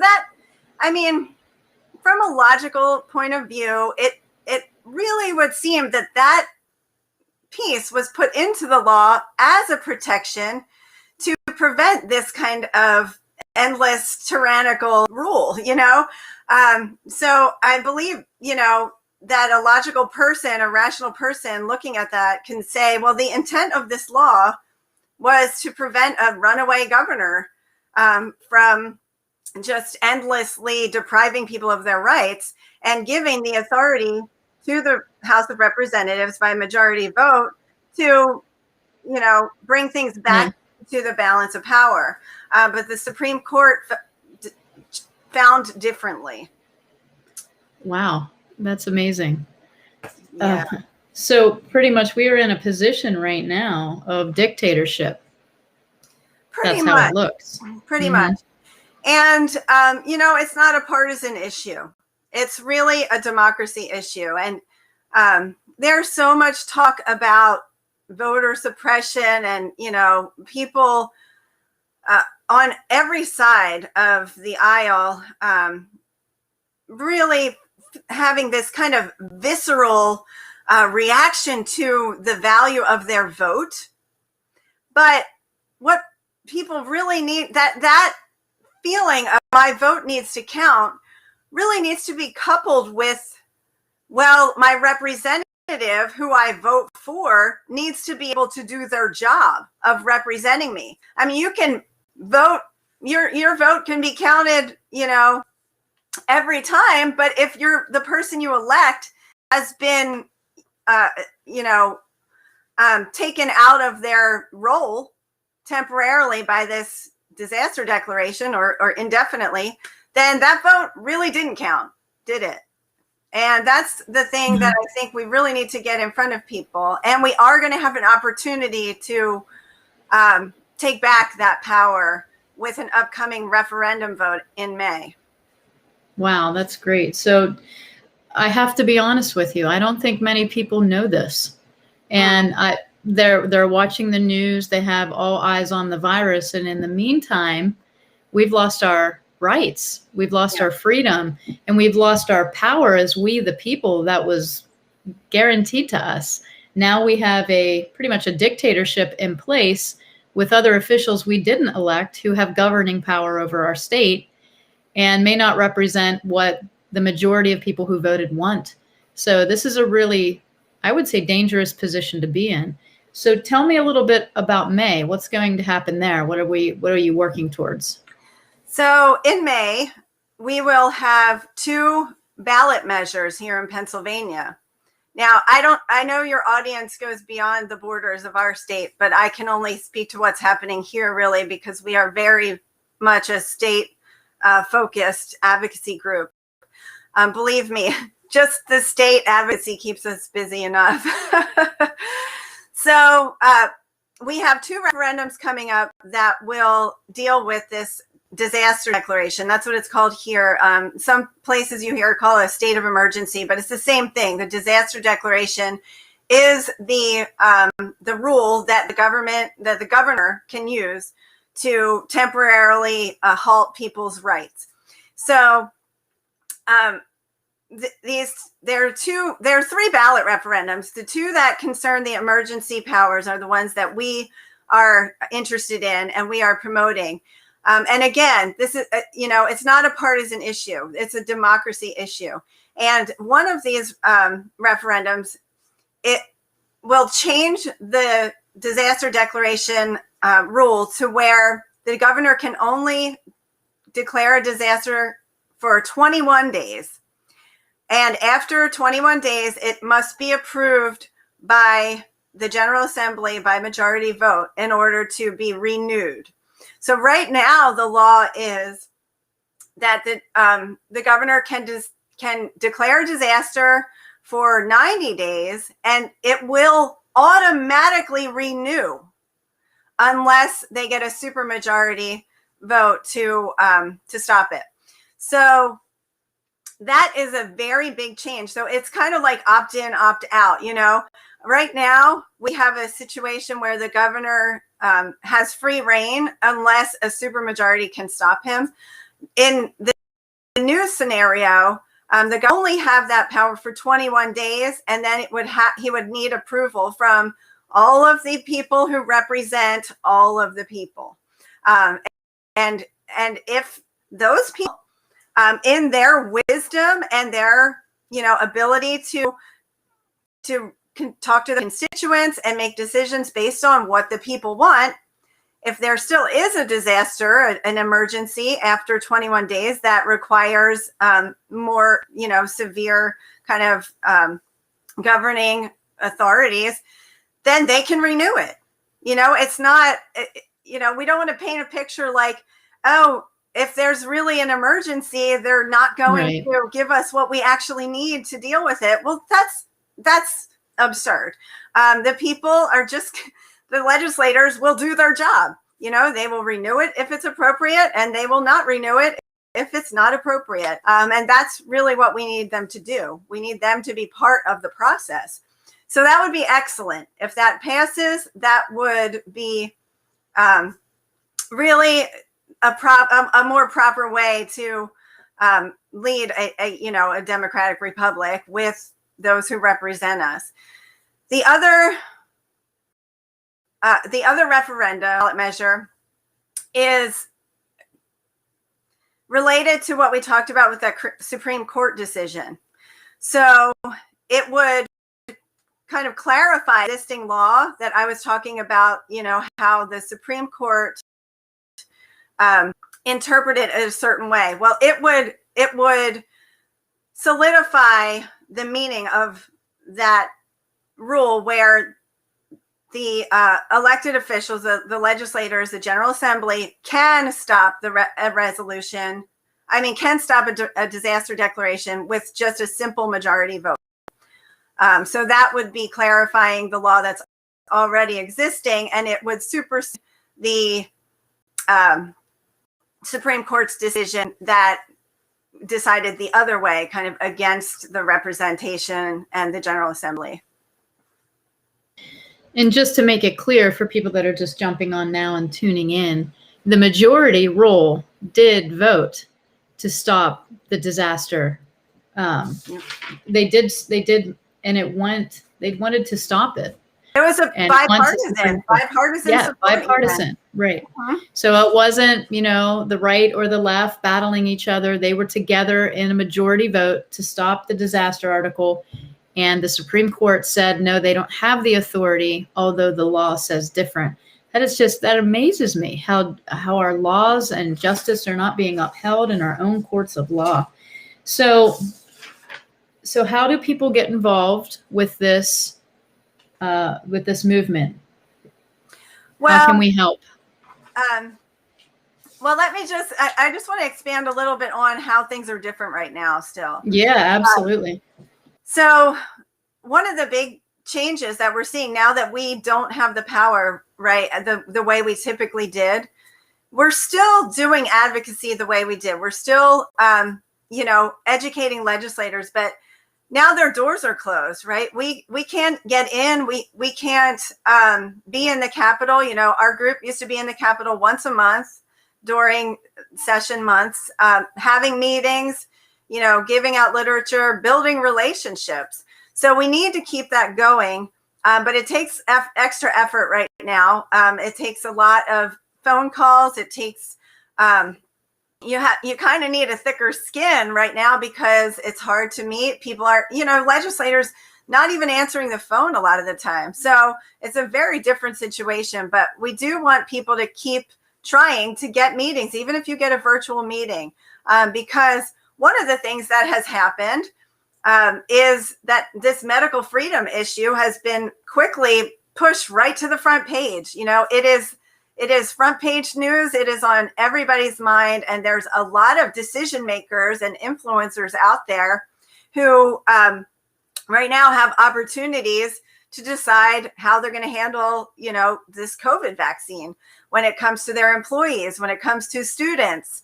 And so while the laws are kind of being hashed out through courts, like laws regarding employee rights and what can happen with businesses, and what about students? Everyone watching here knows that these COVID vaccines are only experimental, and they are not really legally allowed to mandate them. But for some in the private sector, that's still kind of a gray area. So we have to wait, and there are some court cases that are going to set precedent, and we're watching that. But in the meantime, your HR department, your CEOs, your school superintendents are deciding whether people need to be mandated, for vaccination. And it's it's kind of preposterous to think that those people can decide what goes into study or not. And sure, you can take your dad out of school. You can find a new job. But this is a new area of advocacy, is in the corporate world.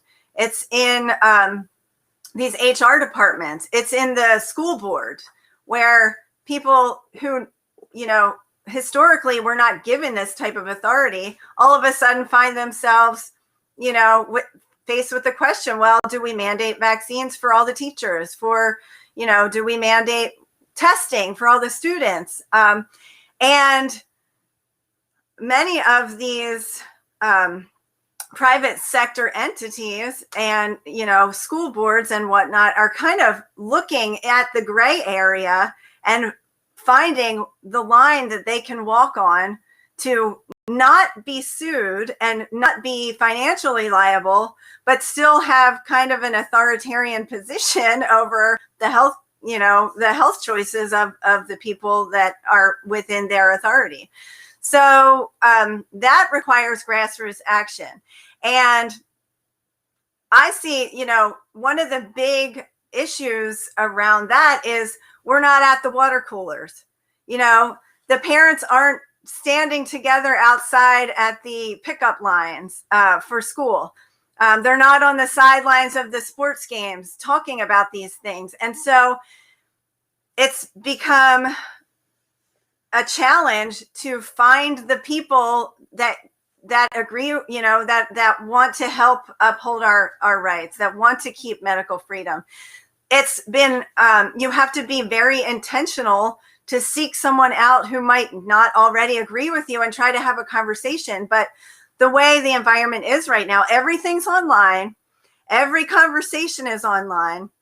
And we all know that these online interactions become very toxic, very divisive, and there's not a lot of real meaningful relationship building happening in the parents' Facebook group or, through your work HR portal. And so that's where they've kind of weakened us, is in finding that solidarity within your coworkers and within, just your small community, whatever that is, if that's, within your parent group or your work or your church even. And so people feel really kind of like the only ones, a lot of people feel like I'm the only one, but you don't really know if you're the only one.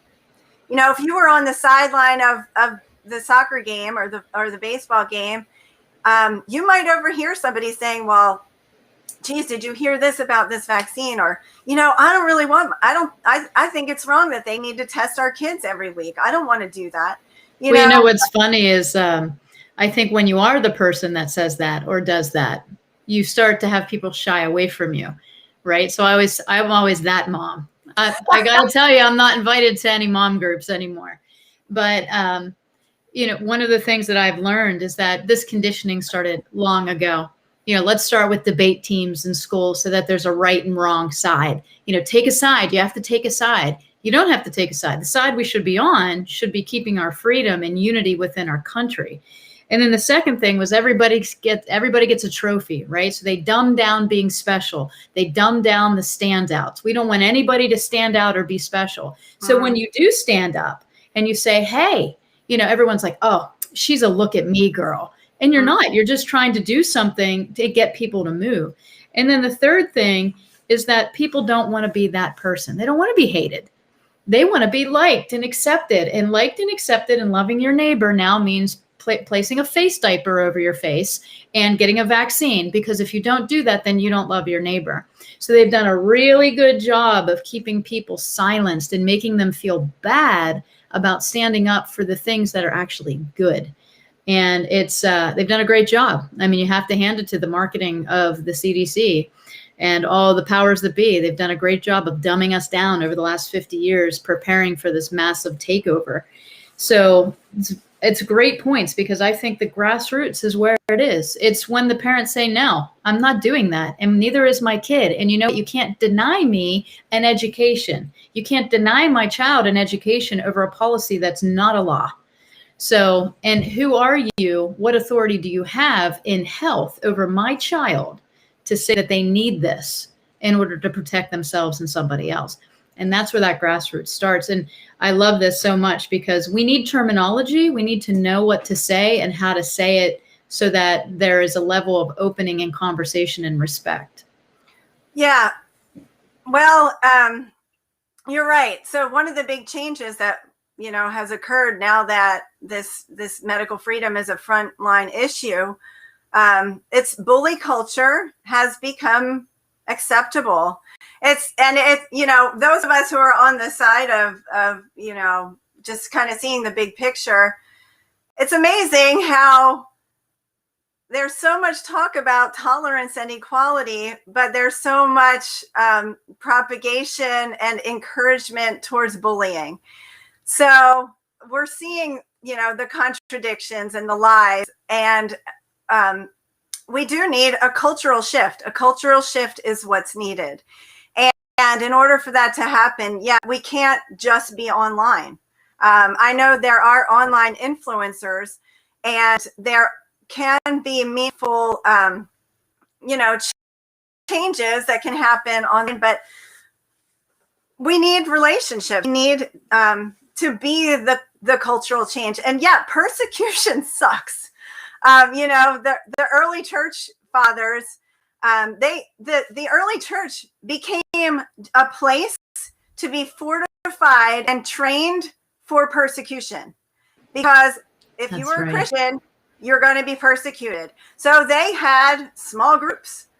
They had grassroots to get together, as often as possible, to really do life together, because once they went out in the world, they were going to be persecuted. And that's what we need. I mean, that's what the local groups are for. So PCIC, we have, I think, around 25 local chapters now, chapter groups. And that's really what they're for, is for getting together to strategize, yes, to teach each other how to do advocacy, things like letters, getting the courage to do those things, but also getting to talk to their parents, to be that mom, because you might get singled out, but other people are seeing that, it's opening eyes. Somebody has to speak out. If not, then who? If not now, then when? We can't wait. There is no, so this is the time. Either you're gonna have to take some risks, and you're going to need to support you, because it's too hard.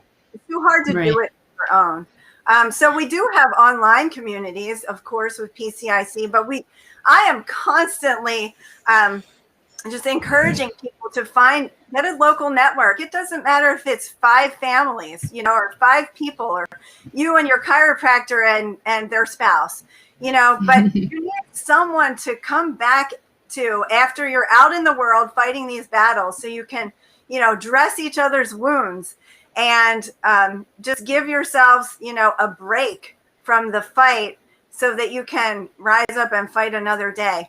I don't know if you've ever seen our logo, but it's circles, right? It's like these overlapping circles, and that design is derived from the phalanx, which was the Roman soldiers' way of putting their shields overlapping, so that they became at kind of an impenetrable wall of warriors that could then move forward. So you're not only defending yourself from these flaming arrows of the enemy, but you also together, only when you're together, you can build this kind of moving fortress and move forward.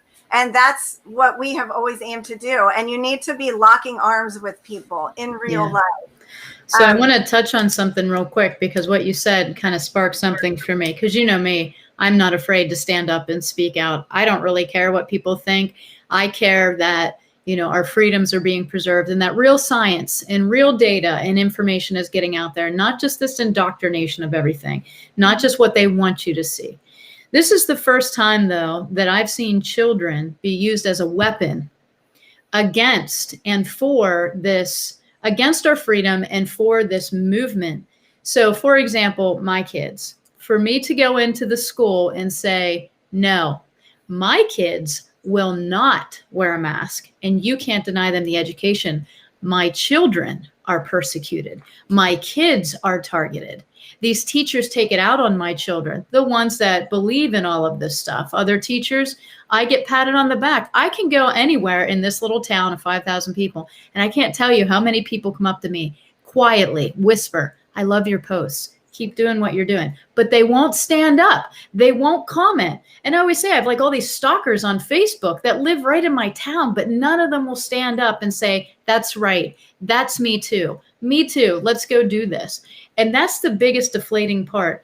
And the other part about kids, using them against us, and targeting them. You're right about this bully culture. All this talk in schools about no bullying and everyone and they love everybody. Not that kid without a mask. Yeah. Not little Jimmy there. If you take his mask off and you stand up, then he's going to be targeted. And by other kids. Mm-hmm. So it happened so much to one of my friend's sons that he kept taking his mask down because they pulled him into the principal's office. Yeah. They made him a target. They embarrassed him. It was terrible. She went in and she pulled him out of the school. I said, I wouldn't have been so nice. That would have been a lawsuit if that was me. So, I mean, it's amazing what's happening. Yeah. Yeah. Well, it's not going to get easier. I mean, I don't want to be, Debbie Downer here, but we need to raise our kids to withstand persecution just the way we are.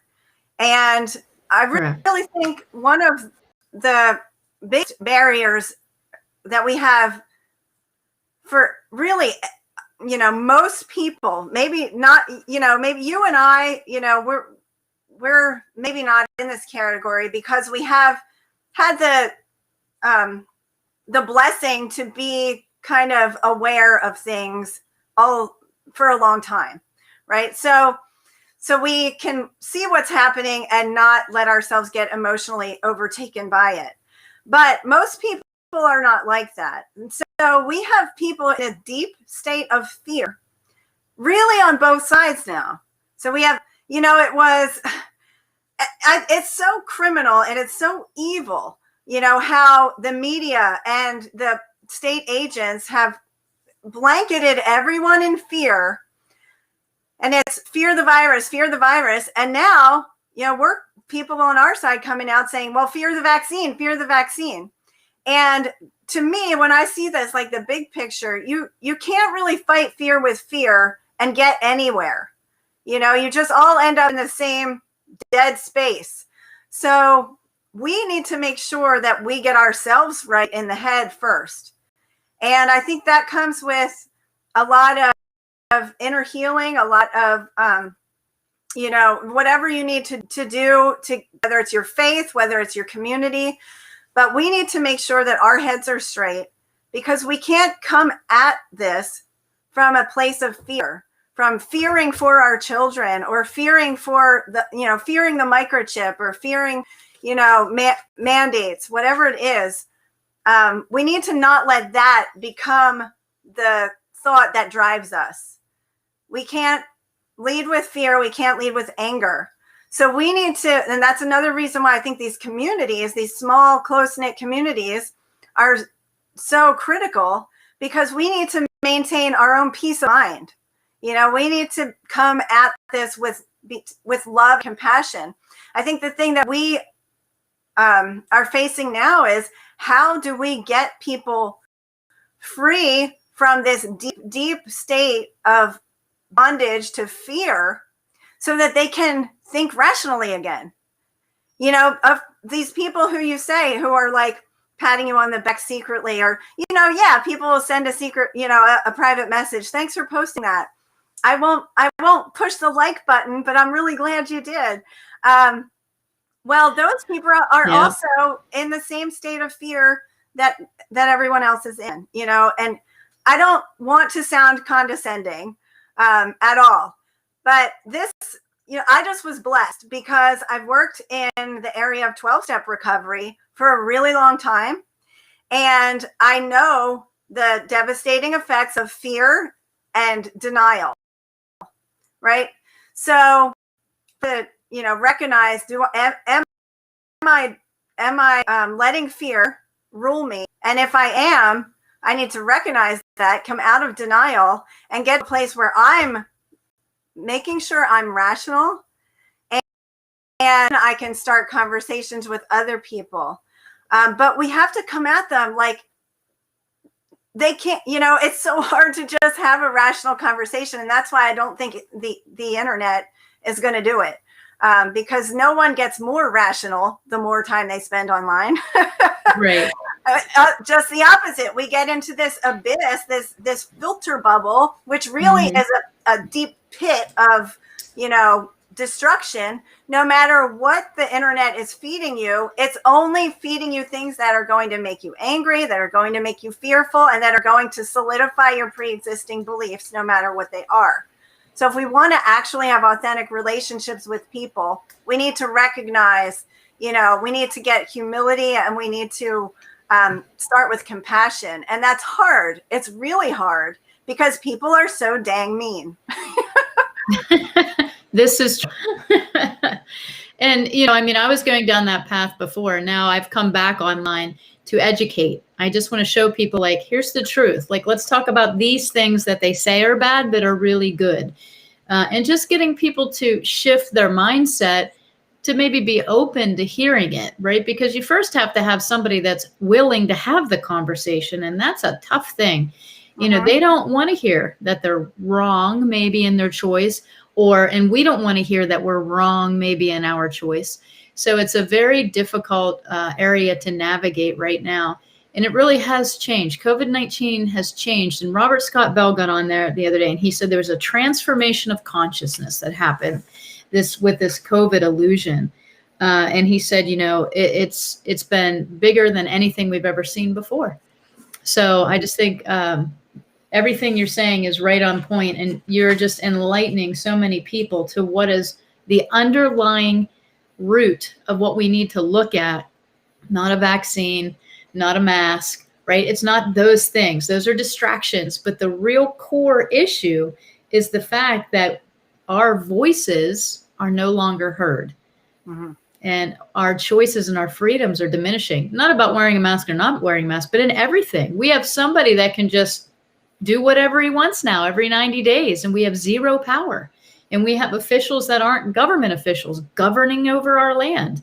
So we're in a very interesting place. So I appreciate you being here today. Thank you.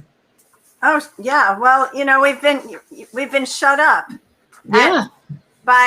In the political process and in the culture. And that, you know, if we accept that, then, you know, there's no hope for us.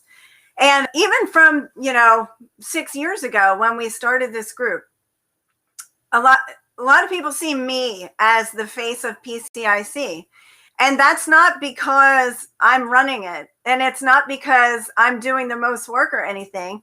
It's a lot of that is because, and a lot of the reason we started the group is because so many people want to have a voice, but are afraid to be the face and the name because of persecution. And that was present long before, because they don't want their kids to be singled out for being the, you know, oh, we know you're not vaccinated because your mom posts stuff on Facebook, and, you know, then they get ostracized, they get shunned, you know, so the persecution was happening then. And I mean, it's just horrible. Like, I've heard heart-wrenching stories from a friend who spoke out on Facebook, you know, posted something against the COVID vaccine, or not even against it, but just about it. That was true. And her family's business got attacked online, just smeared. So it's hard. It's really hard to not be silent. But it's our testimonies, it's our stories, it's our faces, it's real people, just talking about how they got from one place to another, that will break the fear cycle in other people's minds. When we can tell someone, I understand what it's like to be afraid. I was afraid too. And then I did, this and that and whatever my story is. And now I'm at peace and I feel confident. That's what's going to break the fear. Information can't get through that wall. Right. That's my that's my takeaway right now is information is really not as effective as it used to be because, well, there's chaos. The information world is in chaos, right? No one knows what to believe because something is censored, something is conspiracy, something is true, something is not true the next day. And so there's so much chaos and confusion in the world of information that people kind of have shut down to information. And I think that, to get them to a place where they can have intake of information again and process and make their own rational decision and, risk benefit analysis, which is what we all need to be doing every day for, every choice we make. We need to share our stories and we need to be real with people. And that takes a lot of courage. Yeah, absolutely. Well, we appreciate that you are standing up and, continuing to fight this battle. But that's a great statement. Information is in a state of chaos. So I guess all that's left is faith, right? And you can choose. Do you take faith in man or faith in God? So that's really where we are. And I think sometimes that reset that God puts over the world is for you to choose. So, we all have that moment where we have to choose. So I hope that people take away from this, some advocacy points, but also that, we're not going to overcome, the fear of somebody by just information alone. It has to come with relationship, like you're saying. You have to know somebody in order to like them and trust them. And it's not a Facebook post.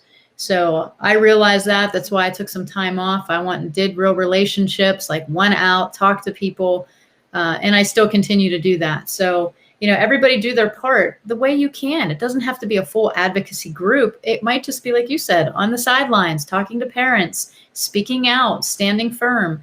It takes a village. So we all have to do our part. And, all parts of the body are important, from down to the fingernails. If you lose a fingernail, it certainly hurts. So, right. And, trust, you mentioned trust, and that it's missing. The people who are watching the TV all the time, they're choosing to trust the TV. They're choosing to trust the officials and the newscasters. But I have to believe that there's something underneath within these people that has questions, that has doubts about whether they're trusting the right source. And so that is an opportunity for us to come in if we are a trusted person. If we've proven ourselves to be not a bully and to be a person of integrity, then we can be a trusted resource. And I feel like, I hope, I tend to be optimistic, that we are getting to the point where people can say, you know what, I kind of doubt that these officials have my best interest in mind. It's becoming, somewhat more clear every day. Like, how clear does it have to be? I mean, every time a public official, skirts around a question about natural immunity or answers it, in this kind of way, like, well, we have no idea how to determine if someone has natural immunity or how long that can last. Well, you have no idea because you're not trying to find out. You could easily do that research. You're not trying because you have an agenda, and you know what? You're not really trustworthy. So, and the agenda is not for the good of the people. So, and even my 7-year-old, and I've used this example so many times, like we were in the car driving and he just asked me a question about school. He said, "Mommy, if I go back to school, do I have to stay 6 feet away from my best friend?" And I said, "Yes, in school you would, because that's the kind of, policies that they have in. Although this kid is at our house like 3 times a week and they're playing outside and hugging and, sharing drinks and all kinds of normal kid stuff. But when they get into school, that's bad. And if you do that, you're bad." And it really has like effect. And he looked at me and he was like, "Well, that's stupid." And I'm like, "Exactly. And you're 7 and you get it." Like, and he's 7. I just want to be like, here's my 7-year-old. He gets it. Why don't we get it? So I guess we just keep trying, right? We just keep going out. So what do you see as a way forward? What do we do? Well, first of all, like politically, we need to get out the information about this referendum vote in Pennsylvania.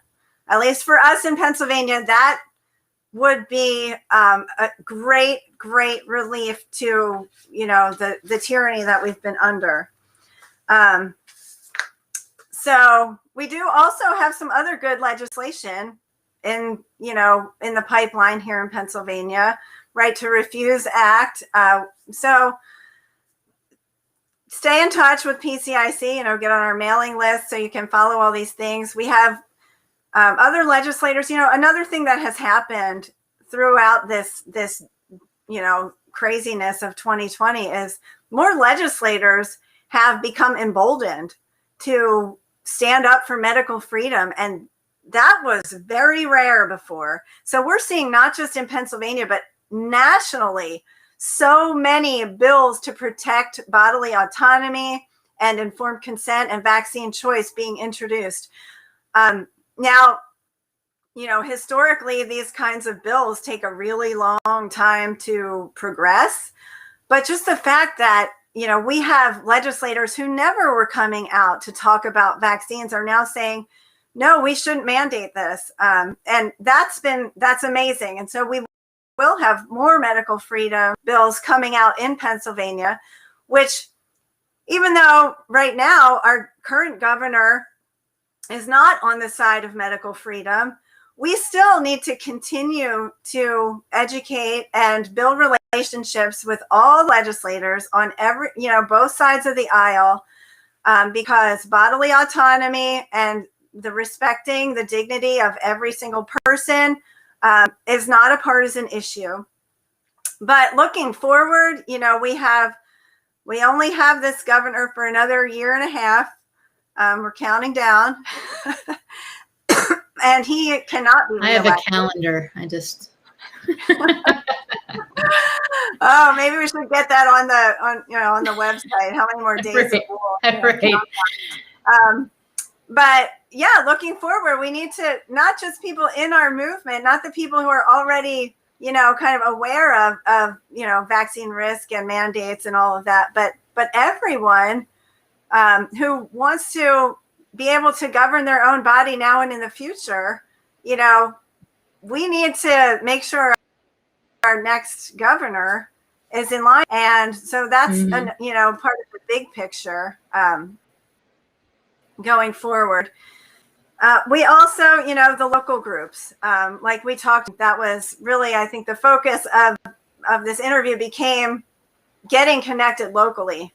And that's going to be the heartbeat, because even, this medical freedom fight, even if we pass good bills, that doesn't mean we're secure forever. This is never going to end. And as we see now, the people, the powers that be who have the, vaccine mandate pushing agenda, they will just continue to look for new ways to invade your bodily autonomy, whether it's through your employer, through your schools, through your right to travel, through whatever they can get control of. And so we need to gear up for a long-term fight. We need to raise kids who are able to withstand the persecution. And so, getting connected locally is the sustainable way to do it. Absolutely.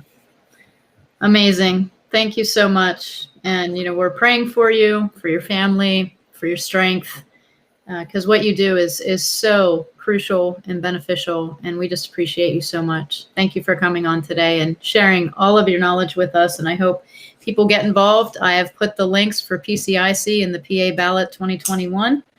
They are there. Go check them out. Get on the mailing list for PCIC. And a lot of people are asking about groups in their states. I'm sure that you have connections in the advocacy world to direct them to if it's not in the state of Pennsylvania.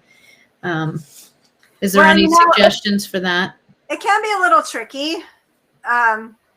because of, if you try to do a Google search, let's say for, Colorado vaccine choice or Colorado informed consent, you're going to get all these like CDC links, right? In your search query.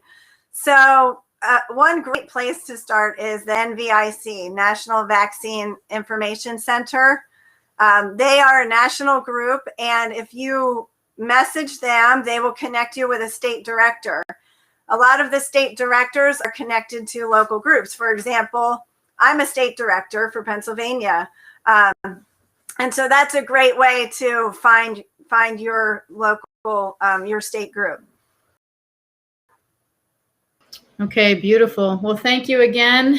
Please get in touch with Charmain, get involved, stand up, speak loudly, but we don't have to be hostile. Don't be scared. Don't be That's scared. Right.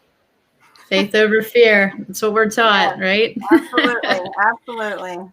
Well, this was awesome. Thank you so much. Have a great day. And guys, stay tuned because we are bringing up Joe Messino. He is next, and he's going to be talking to us about how to maximize intermittent fasting. We're going to take a short break and tune in at 11 a.m. Eastern Standard Time.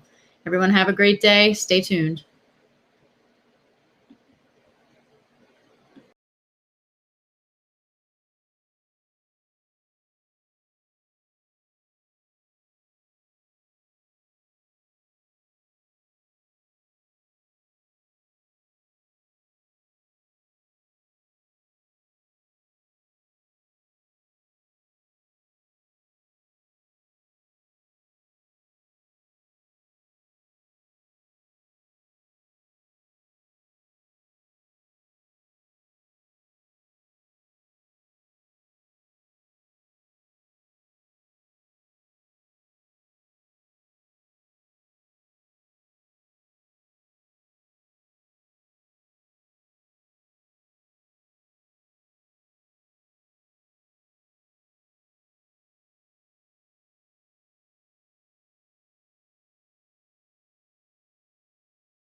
Okay, we are back for another spectacular lecture.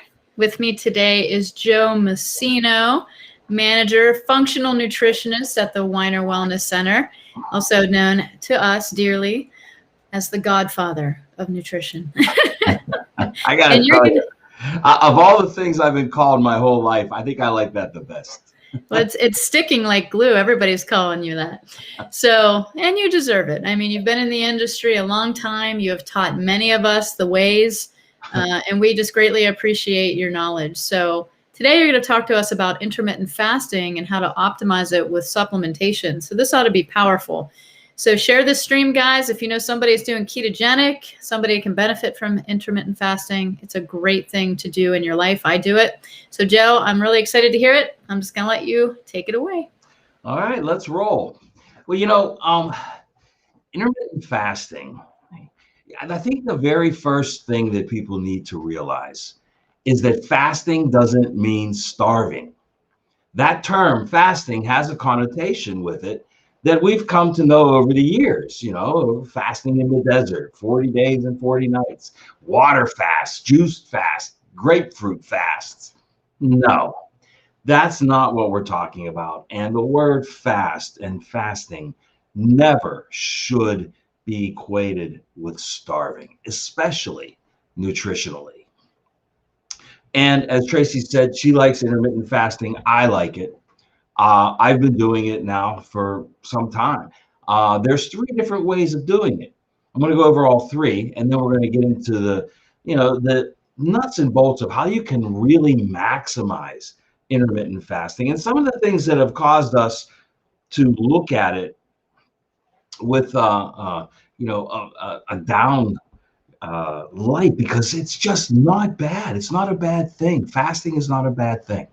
And I have to apologize right off the bat to Ashley and her mom, Michelle. They did this beautiful background for us, and I kind of distorted it a little bit here with some products, because I'm going to show you how to incorporate some really high quality nutrition and supplemental nutrients into an intermittent fasting program.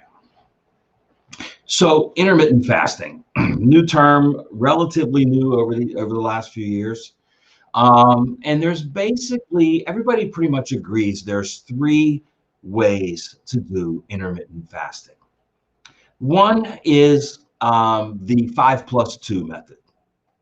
And that means for 5 days in a row, you eat normally. Now that's a term we have to discuss. Okay, but we'll come back to that. And then for 2 days in a row, you do a very caloric restrictive diet. So, if you want a number, it's around 500 calories. What does that equate to?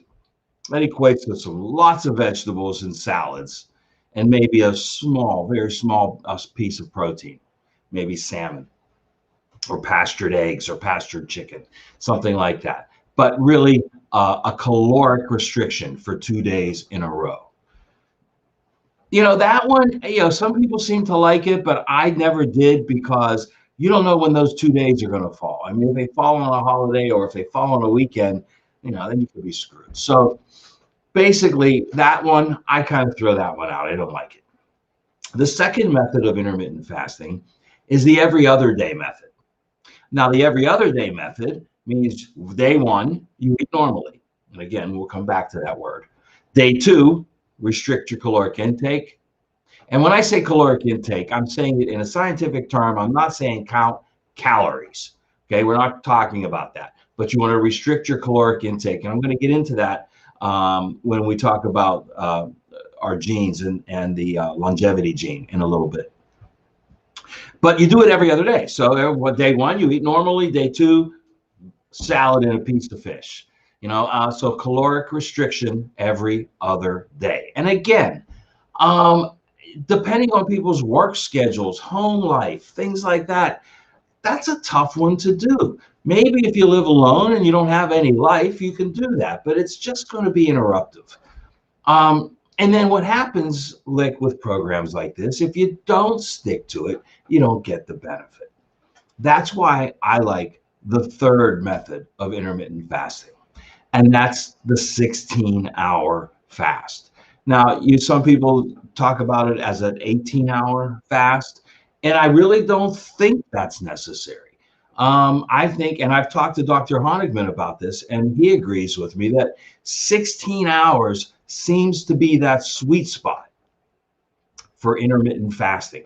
And that means 16 hours from your last meal, say on Monday, until your first meal on Tuesday.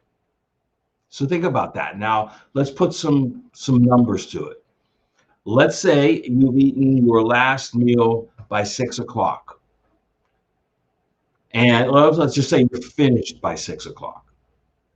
Then you want to take 16 hours. So that would be until 6 a.m. the next morning and another 4 hours. By 10 a.m., you're ready for breaking the fast or breakfast. Okay, so 16 hours, that's not that long, is it? When you think about it in those terms, the hard part will be not eating anything after that meal at 6 o'clock. And isn't that where everybody pretty much fails on all of these, any program, is that late night eating. Okay, so it does take some discipline and it does take some effort. But let's say you eat a little later, 7, 8 o'clock, you're finished. Say you're finished by 8 o'clock. Then your 16 hours till your next meal is only noon the next day. Now, that's not a long time to fast, because in that time period, say in the morning, you could still have coffee as long as you don't add sugar and cream to it. You can still sway that coffee a little bit with a little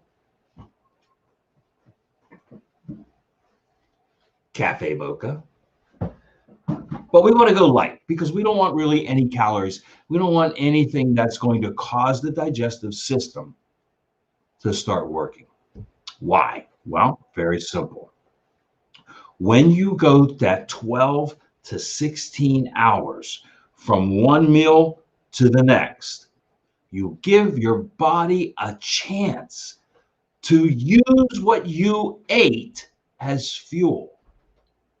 The term ate, past tense, is very important. You want to be able to use what you've eaten the day prior as energy the next day. This puts you in what we all know now is a state of ketogenesis or ketosis. And that means your body will start burning energy that you've already consumed and stored. Where we run into all these problems is we never get to that point. That's why the keto diet is so popular right now. Okay, it's trying to get you into that state of ketosis, burning fat for energy. And as we learned from Dr. Tracy, you never burn it all, you just reduce it down. And that's okay too, as long as we can still use it as energy. Because if you eat, let's say, by 8 o'clock at night, and let's say you're disciplined enough that you don't have a late night snack, but you get up and you eat first thing in the morning, you're not going to get that 12 hours. No, you're going to start burning that day the energy that you just started consuming. Stored energy doesn't get used. This is the whole basis of intermittent fasting. 16 hours seems to be that sweet spot. And this is the one that I've done on a regular basis. Now, you don't have to do this 7 days a week. Sometimes you will, because once you've done it a few days, it just becomes natural. And you know what? If you're doing it correctly and you're supplementing with the right nutrients and you're eating normally, which means an of the earth diet, right? Runs, swims, flies, grows, promotes life. Another Dr. Tracy quote. If it promotes life in some way, shape, or form, it does that in you. So I'm sure throughout this week, we've heard lots of people talking about food additives, and Jamie's talked about it. Dr. Honigman has talked about it. Jeff's talked about it.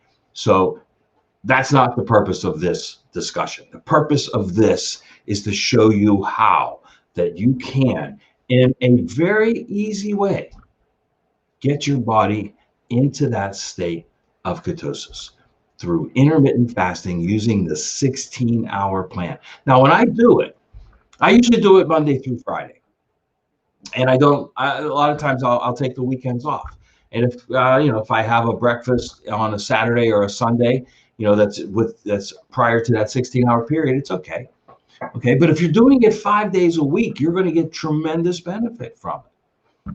Now, let's go back in time a little bit here and figure out how breakfast got so distorted in this country. And it has gotten distorted, because remember, breakfast, the etymology of the word is break the fast. So your first meal of any given day, no matter what time you eat it, is breakfast. So when people think of intermittent fasting, they go, well, I can't skip breakfast. You're not skipping breakfast. It's just when you have breakfast that's important. Because, our ancestors, did they eat 3 square meals a day? That term, 3 square meals. I mean, you hear it, in prisons, they give you 3 square meals a day. In the army, they give you 3 square meals a day. Where did that come from?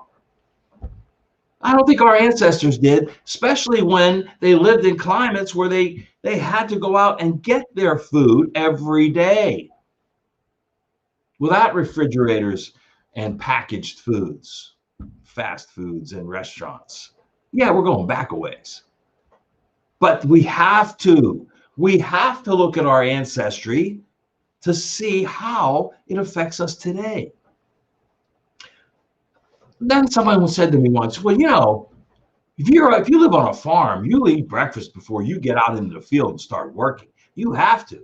And I say, yeah, absolutely, you do. But do you think those guys out on the farm are stopping by, Chick-fil-A for a snack? Do you think they're stopping by Get-Go or by Sheetz for a snack during the day? No, they're eating a breakfast. If they're lucky, they're getting a lunch, and then they eat a good dinner. And guess what? They're probably in bed before we're even eating our dinner. So they're probably getting 16 hours in between their meals, minimum, maybe more, which is why it's working for them.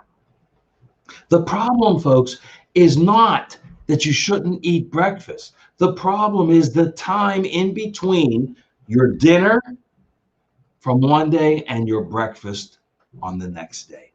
That's the issue, not to mention the quality of the food. Because no fast should ever include nutrient starving.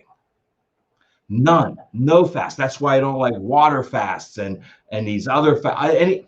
If you starve your body of nutrients, nothing good can happen. There's a difference between caloric restriction and nutrient restriction. Big, big difference. We don't want to restrict nutrients. So let's go back to this whole thing of caloric restriction for a second. And then I'm gonna come back to breakfast, because I got a couple of books I want to highlight for you that will really enlighten you. But caloric restriction, how did that come about? Well, scientists have been studying caloric restriction for a long time. And they found that when you are in a state of caloric restriction, your body goes into a hyper mode, where it goes into a preservation mode. It goes into a preservation mode, and a particular gene is activated, the sirtuin-1 gene, or SIRT-1, sirtuin-1. This gene, when it's activated, your body goes into a preservation mode, and it helps to prolong the life of your cells without additional calories being taken in. This is an interesting concept, okay? Because if you think back, like we talked about our ancestors, they never ate 3 meals a day. Their body was conditioned to use the nutrients they consumed and to be efficient at it. That's where this concept of caloric restriction comes into play. And the reason that I started studying caloric restriction, let's face it, it sucks, right? Who wants to do caloric restriction voluntarily? We don't want to do that. We love to eat, right? Well, sure we do. But then they discovered, and I'll tell you who in a minute, but we discovered how to mimic caloric restriction with a nutrient. It all goes back to a term you've probably heard years ago called the French paradox. Now, the French paradox was simply this.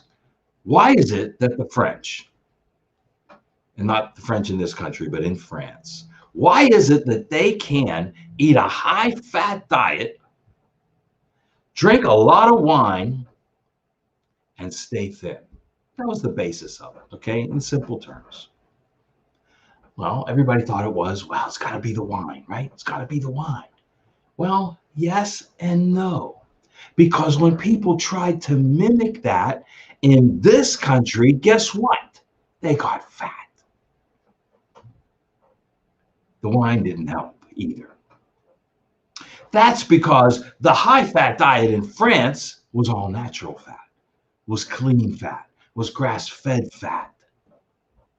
Their food was clean. I've done workshops on breakfasts in this country compared to breakfasts in France. In France, you know what they have? They have chefs in training in the schools. That's how they get their on-the-job training, making fresh meals for these kids. Not this cafeteria buffet style crap that's being fed to our kids. But their fat content was all natural and it was nutrient dense. Now let's go to the wine. Because in this country, people try to eat high fat, and guess what that was? Fried foods. They thought, I can eat all the fried food I want. No, you can't. No, that's a trans fat. And right off the bat, let's make sure everybody understands the difference between trans fat, okay, and saturated fat. Saturated fat is not your enemy, especially when it comes from quality animals, grass-fed, pastured animals. Trans fat's a different story. Trans fat is a chemical. Trans fat is artificial. Trans fat is in all fried foods. Boy, I mean, they're going crazy now with the commercials, aren't they? I mean, Chick-fil-A. Now, McDonald's came out with their version of the Chick-fil-A crispy chicken sandwich. Boy, I'll bet that's nutritious. Let's see how long it takes somebody to do the McDonald's experiment with one of their new crispy chicken sandwiches. Let's see how long it can sit up on the shelf and not decay. Don't get me started on the big M, okay? But anyhow, let's go back to the French paradox. Tracy, if I start really rambling, you got to reel me in, okay? But I think I'm okay so far. Let's go back to the French paradox. Let's do the fat and the wine. Now, the wine didn't work here either. And that's going to take us right into this next point. The reason the wine didn't work in this country is because it had 0 resveratrol content and it was loaded with sulfites. The wine in France they were drinking was coming from organic grapes. Organic grapes. What's the big difference between organic grapes and non-organic grapes? Well, in a nutshell, it's the level of resveratrol. And why is that important? Because resveratrol is the nutrient that they have found that helps mimic caloric restriction better than anything else. Where is it found? It's found in lots of fruits and vegetables. But the highest single content of resveratrol of any fruit or vegetable is found in the skin of an organic grape. You see, remember when we talked about going into caloric restriction and those genes being activated to protect your cells from premature death? These are xenofactors. That comes right out of this book, The Longevity Factor by Dr. Joe Maroon, my good friend, Dr. Joseph Maroon, neurologist, neurosurgeon right here in Pittsburgh. This is a great book. Make sure you get a copy of this. But they found that in the skin of the grape, when the grape is allowed to stress, meaning it's organic, not sprayed with chemicals and pesticides that won't allow it to stress naturally. That's why commercial grapes have 0 resveratrol. Organic grapes, well, here's the latest findings. In a liter of commercial wine, it's the best way we can measure this is with red wine. In a liter of commercial wine, you got about 1 milligram of resveratrol. 1 milligram. It's not going to do you any good. 250 to 500 milligrams is a therapeutic dose of resveratrol. In a liter of organic wine, you've got 500 milligrams of resveratrol. 500 times the amount of commercial wine. That's why the French paradox worked in France and not here. But at least we now know why. So if you buy grapes, that's one of those, they're probably on the dirty dozen list to begin with that have to be organic, or they're just loaded. And the skin is thin, but that skin is powerful.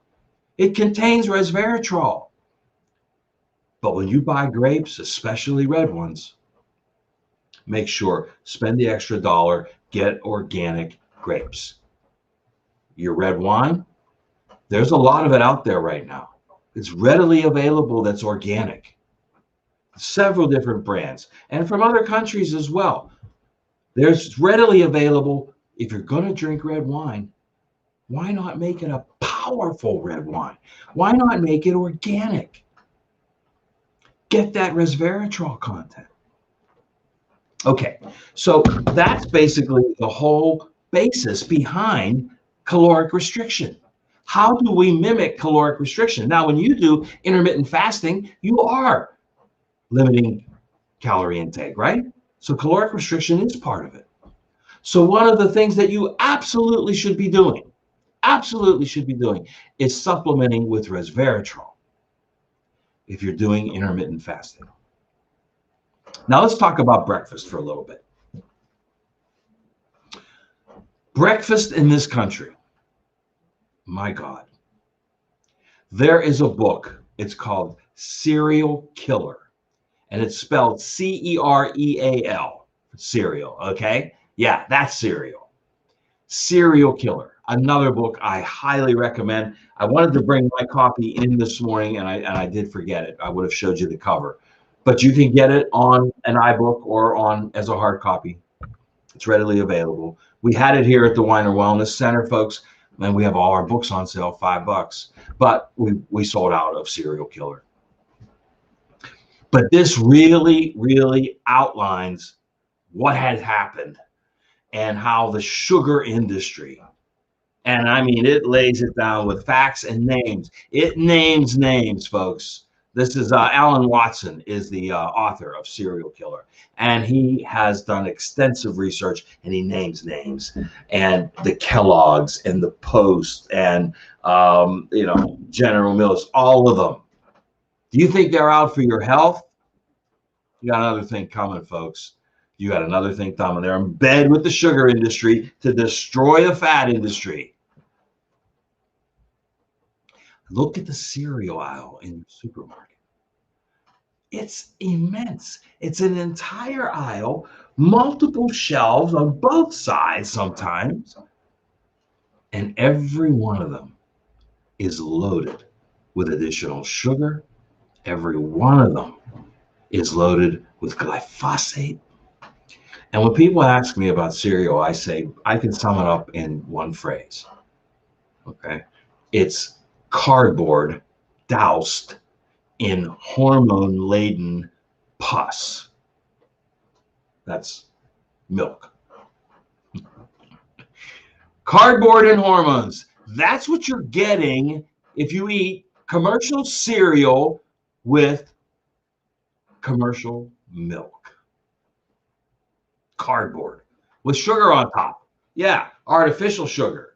Don't you love it when they say now with no high fructose corn syrup, right? Just like Coca-Cola came along and said, now made with real sugar.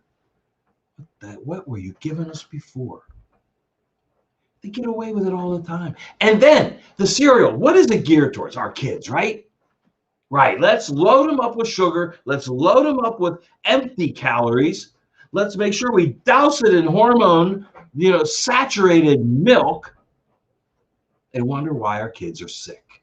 That's their first meal of the day. And if they're eating it at school, they have a choice of having some cardboard, hormones, and sugar in the form of hydrogenated, oil-filled donuts.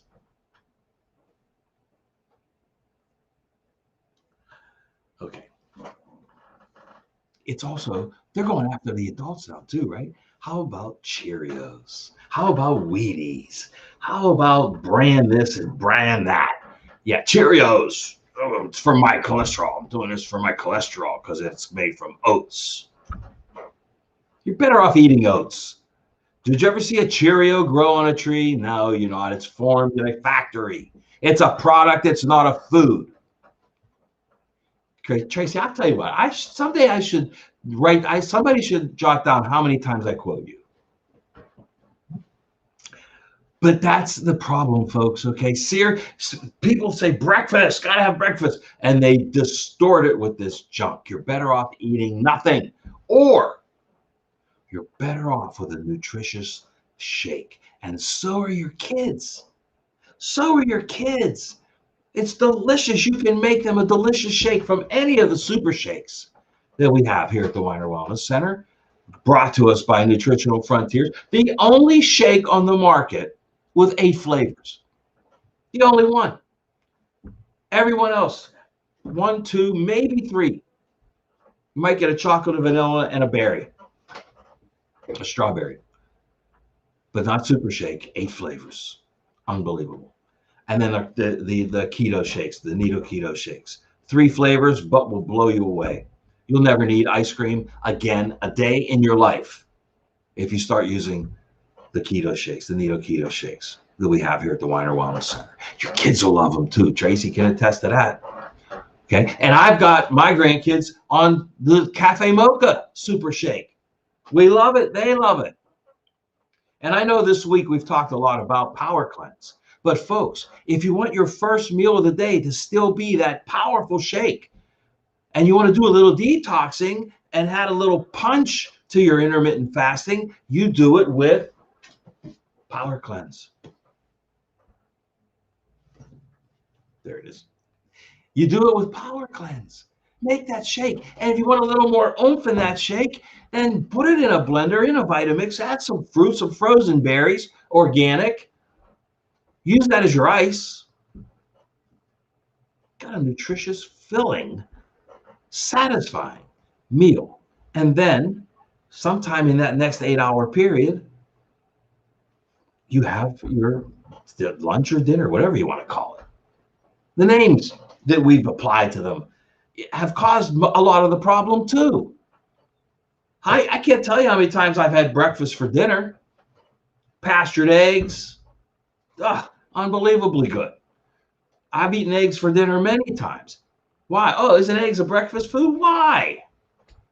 Because the farmers went out and picked them out of the hens, out of the hen house early in the morning. So they figured they're nice and fresh. Let's have eggs for breakfast.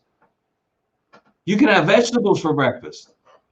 You can have a piece of salmon for breakfast. You can have a shake for breakfast.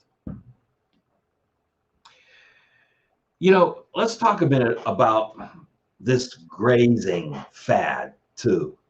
You know, eat a little bit and eat often. Where did that come from? Where did that come from? You know where I think it came from? The snack industry. Where else?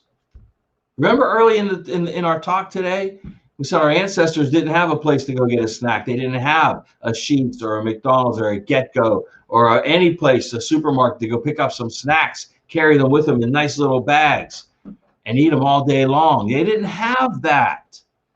The snack industry is who has propagated and shoved down our throats, pun intended, this eat a little and eat often philosophy. I don't know. There could be some benefit to it for some people, but it's not for your metabolism. It will not make any difference in your metabolism if you eat a little bit all day or if you eat 2 really good meals. That's been proven by science too. There was a study done on diabetics, and it's in this book. And they proved that actually people that ate 2 solid meals and not 6 little meals a day, even a type 2 diabetic, got more benefit, got more weight loss, got more nutrient, got more energy from the 2 meals than the 6 little meals. That was shoved down our throat by the snack industry, just like cereal was shoved down our throat by the sugar industry. None of them are going to do any good. And here's another thing that I learned, and I think I learned this from Tracy too, that many times you're not hungry, you're thirsty. That brings us to the colors, the pro colors, these things. If you're thirsty, why not fortify your water? Why not fortify your water with something that's so nutrient dense you could never buy what's in here and eat it? It would all go bad. You'd go broke trying to do it. I love, my 2 favorites are the greens and the reds. Now, I can tell you that the purples, we actually did a cost comparison on the purples. And if you bought every piece of fruit and vegetable that's in this jar, the cost was $240. $240. And that was using, you know, cheap, like Aldi prices. The problem is, even if you bought it, folks, you wouldn't be able to eat it all before it went bad. The purples is loaded. And when we're talking about caloric restriction, and we're talking about preserving your genes, and we're talking about halting that premature aging process, that's what this one was designed for. The age fighter. Nutrients for the brain. All the exotic, deep colored fruits and vegetables, all the exotic ones, they're all in here. The ones you pay an arm and a leg for at some network marketing company.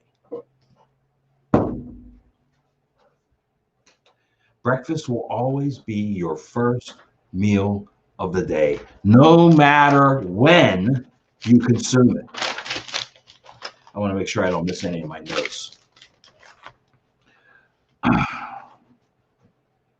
But I want to go back to that gene for a second, okay? SIR1, SIR, that's your 2-in-1 gene. The one they have found is the preserver of your cells, okay? Now we're talking about intermittent fasting, right? So I'm talking about doing this 16-hour fast. I'm talking about your first meal of the day being 16 hours after the last meal the day before. But let's fortify this program. And if we're looking at enhancing the effect of caloric restriction and activating the gene that preserves our cells, then there's only one nutrient formulation you need to use. That's EstroCleanse. EstroCleanse. Why? Well, because not only does it have resveratrol, but it has 2 other nutrients proven to activate that same gene, green tea and curcumin. Not only that, let's face it, we're talking about slowing down the aging process through mimicking caloric restriction, through intermittent fasting. Well, hormones are a big part of that aging process. And you have 3 other nutrients in EstroCleanse that help that delicate balancing effect between free testosterone and estrogen. 3, not 1. You have DIM, indole-3-carbinol, and calcium diglucarate all working to the same end. This has 2 trifectas of nutrients, folks. I'll get that right yet. There we go. 2 trifectas that will help you improve the aging process. Now, how else can you maximize your intermittent fasting? Well, remember, we don't want to add calories. So if you don't want to add calories, then 2 nutrients I would bring immediately are D3 liquid and DMG liquid. Neither one have calories. Neither one. D3 we know we need. Come on, we don't even have to talk about it. We need 10,000 a day. 10,000 IUs, which now, folks, is being measured in micrograms. So if you're coming to the store and you see it says micrograms on it, 125 micrograms is 5,000 IUs. 250 micrograms would equate to the 10,000 IUs that we recommend. Get it in a liquid. DMG. Maybe you need a little extra energy push. Maybe you want to help with oxygen utilization. There's no calories. There's only DMG in the liquid. And I know Tracy loves the chewables, you know, and I think I brought that here just for her. She loves the chewables, but there's no calories in here either, folks. Okay. And maybe if you do the chewable, you know, that sensation of chewing, I know she uses them for snacks all day long. That sensation of chewing will relieve what you might be mistaking as hunger. You can fortify the program of intermittent fasting any number of ways, with the Pro Colors, with the shakes, with the liquid nutrients. They will only enhance your program of intermittent fasting, never hinder it. Let's see what else we have. Oh yeah, we do have resveratrol. You can use this by itself. And of course, while you're on this new eating plan of intermittent fasting, and you're eating well, hopefully, let's make sure you give yourself a little bit of help and use a digestive enzyme. I love Cybezyme. You know why? I think there's one ingredient in here that I haven't seen anywhere else. Now, I know we have Betazyme for people that have trouble with fat and hydrochloric acid and gallbladder issues. And we have Probezyme that has probiotics and enzymes, right? Right, we got that. And kids love it, I love it, everybody loves them. This has an ingredient called DPP4. And folks, it's been studied to help with the processing in the body of gluten, helping to process. You know, gluten is a problem because we can't process it. This aids that. Now, I gave this to my daughter who has a gluten sensitivity, and I just gave it to her a few days ago. Maybe it was last week. And she called me and she goes, "Dad, why haven't you given me this before? Why have you been holding out on me on this?" She said in the first day she felt better. Her stomach, everything felt better because she was processing that tiny little bit of wheat that she was still ingesting. Incredible. Cybezyme. And Tracy's protocol is very simple. Cybezyme with your first bite of food. If you need Betazyme because of fat, hydrochloric acid, and gallbladder issues, it goes with the last bite of food. And Probezyme, any day, anytime, all day. Now, to start a new program like this, it might make you a little anxious. That's okay. Add Calm Day to the mix. Add Calm Day to the mix. It can just take off that edge, a little bit of anxiety. You could use CBD. You could use our full suite of CBD products that we have in the store. We have soft gels, we have liquids, we have gummies, we have transdermal creams, and we have now the hemp boost in a capsule form. So we have every delivery method there is. And it's one of the 4 things that it does the best is help with anxiety. When you start a new plan, you might feel a little anxious. You might be missing that early morning, egg McMuffin that's killing you. A little help with anxiety wouldn't hurt. Did I cover everything? Oh, no, I did. What do I have here? Oh, yeah, that's the resveratrol. And I did leave out the oranges, but I love the oranges. I know this is Jamie's favorite out of the colors. My favorite is the greens and then the reds. But the oranges, cellular energy. And what are we talking about? Prolonging the life of our cells. Prolonging the life of our cells. That's what's going to help you age better. That's what's going to be your benefit from a little bit of caloric restriction, not a lot. Because, that 16-hour time period, let's say you are eating your first meal at noon. You can eat all the way up till 8 o'clock that night. And I know a lot of people that promote intermittent fasting say eat whatever you want as long as you do it within the time period. Well, obviously, we don't agree with that. We want you eating a whole food diet, an of the earth diet, as much as is humanly possible. We used to say it should, to limit the amount that's in packages, right? But they're packaging vegetables in plastic now too. I don't know. I mean, of course, it's wintertime up here in the Northeast. We're not in this, it's almost spring, but all the vegetables had to come from somewhere they could grow them. So yeah, they had to wrap them in plastic, but it's another topic. So folks, I think that is pretty much it for intermittent fasting. The Longevity Factor I recommend. Serial Killer, great book I recommend. There's others you can find, but don't make it complicated. Keep it simple. Get and ease in. You can ease into that 16-hour period. Start with just 12 hours. Before you know it, you'll be at 16. There's been many days when I've gone up to 18 hours because your body is making use of the energy that you took in the day before. It's that simple. So pretty much that's it, Trace. If you want to talk about anything, or do we have some questions?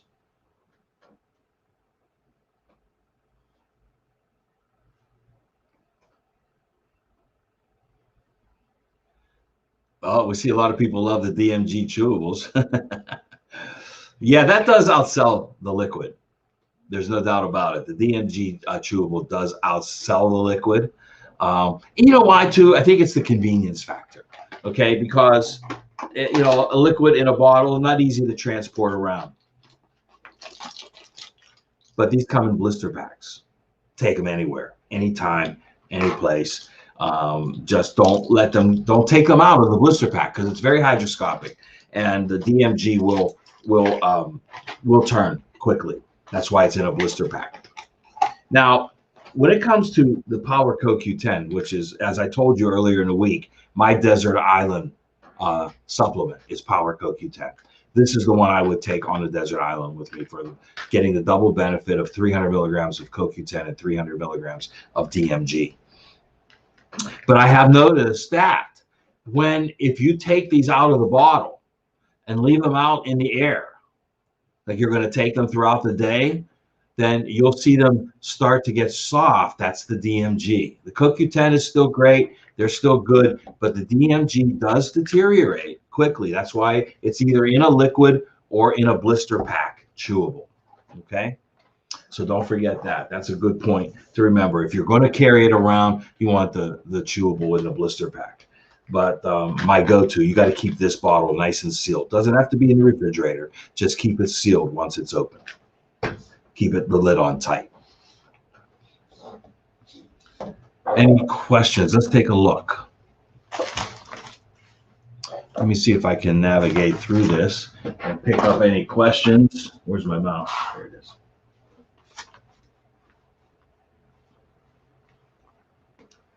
DMG chewables. How you doing, Joe? Everything good? Yeah. Just finished up. I was trying to navigate through any of the comments and see, but well, let's see. You have your biggest fan here, Lori Johnson.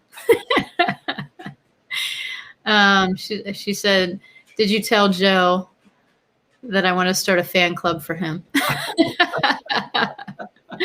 Good stuff. That would be my first fan club. That's right. That's right. Won't be your last, I Go assure for it, you. Lord. Go for it. Yeah. Yeah. So You she might have also, to fight my granddaughter for it, but I know. I don't know. That's a losing battle. She better not get involved. So one of the questions was about CBD gummies being a snack. And yes, you may use them as a snack. No, I'm just kidding. I Again, take I can take up to 2 or 3 a day, and I'm fine. The DMG, I really don't know how much I eat, but I I love it. already told everybody that. Yeah. All right, guys. Well, Joe, that was great. Thank you so much. And who do we have? There was no PowerPoint this time. I just thought we'd just talk. And Yeah, I it was- used my visuals. Yeah, I loved it. The power cleanse was my favorite. You're trying to turn it around. I know. I'm just teasing you. All right. Well, next we have debunking the top 10 essential oil myths with Anne-Marie Battis. She will be on shortly.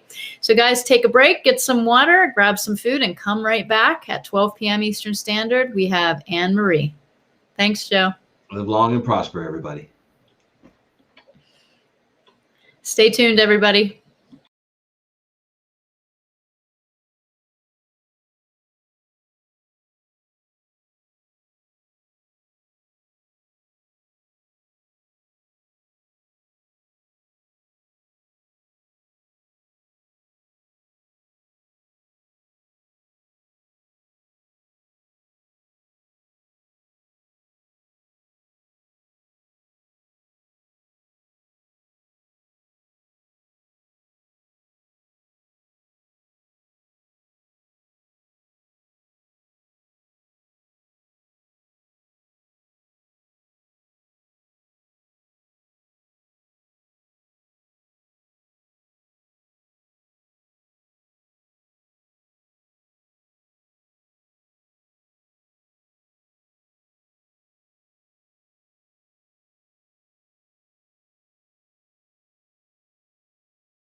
All right, we are back. Welcome everybody to the Weiner Wellness Virtual Summit. With me today is a very special guest, a great friend of mine, and just a brilliant practitioner.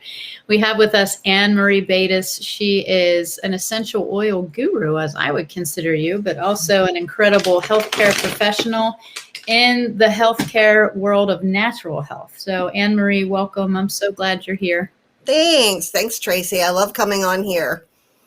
Well, today, what are you talking to us about?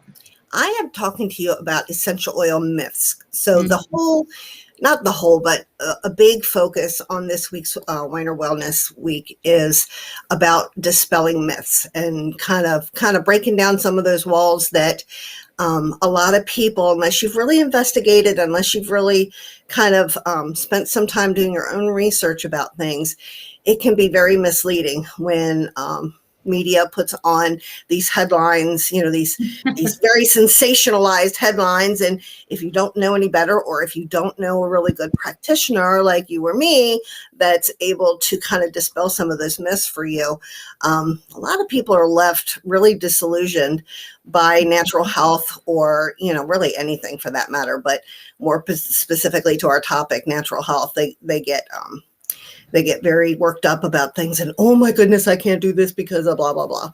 Right. And, I'm kind of here to help to dismiss some of the debunking some of that stuff for you. Yeah, that's great. Can you give us a little bit of a background on you? Who are you? Oh, sure. Where are you?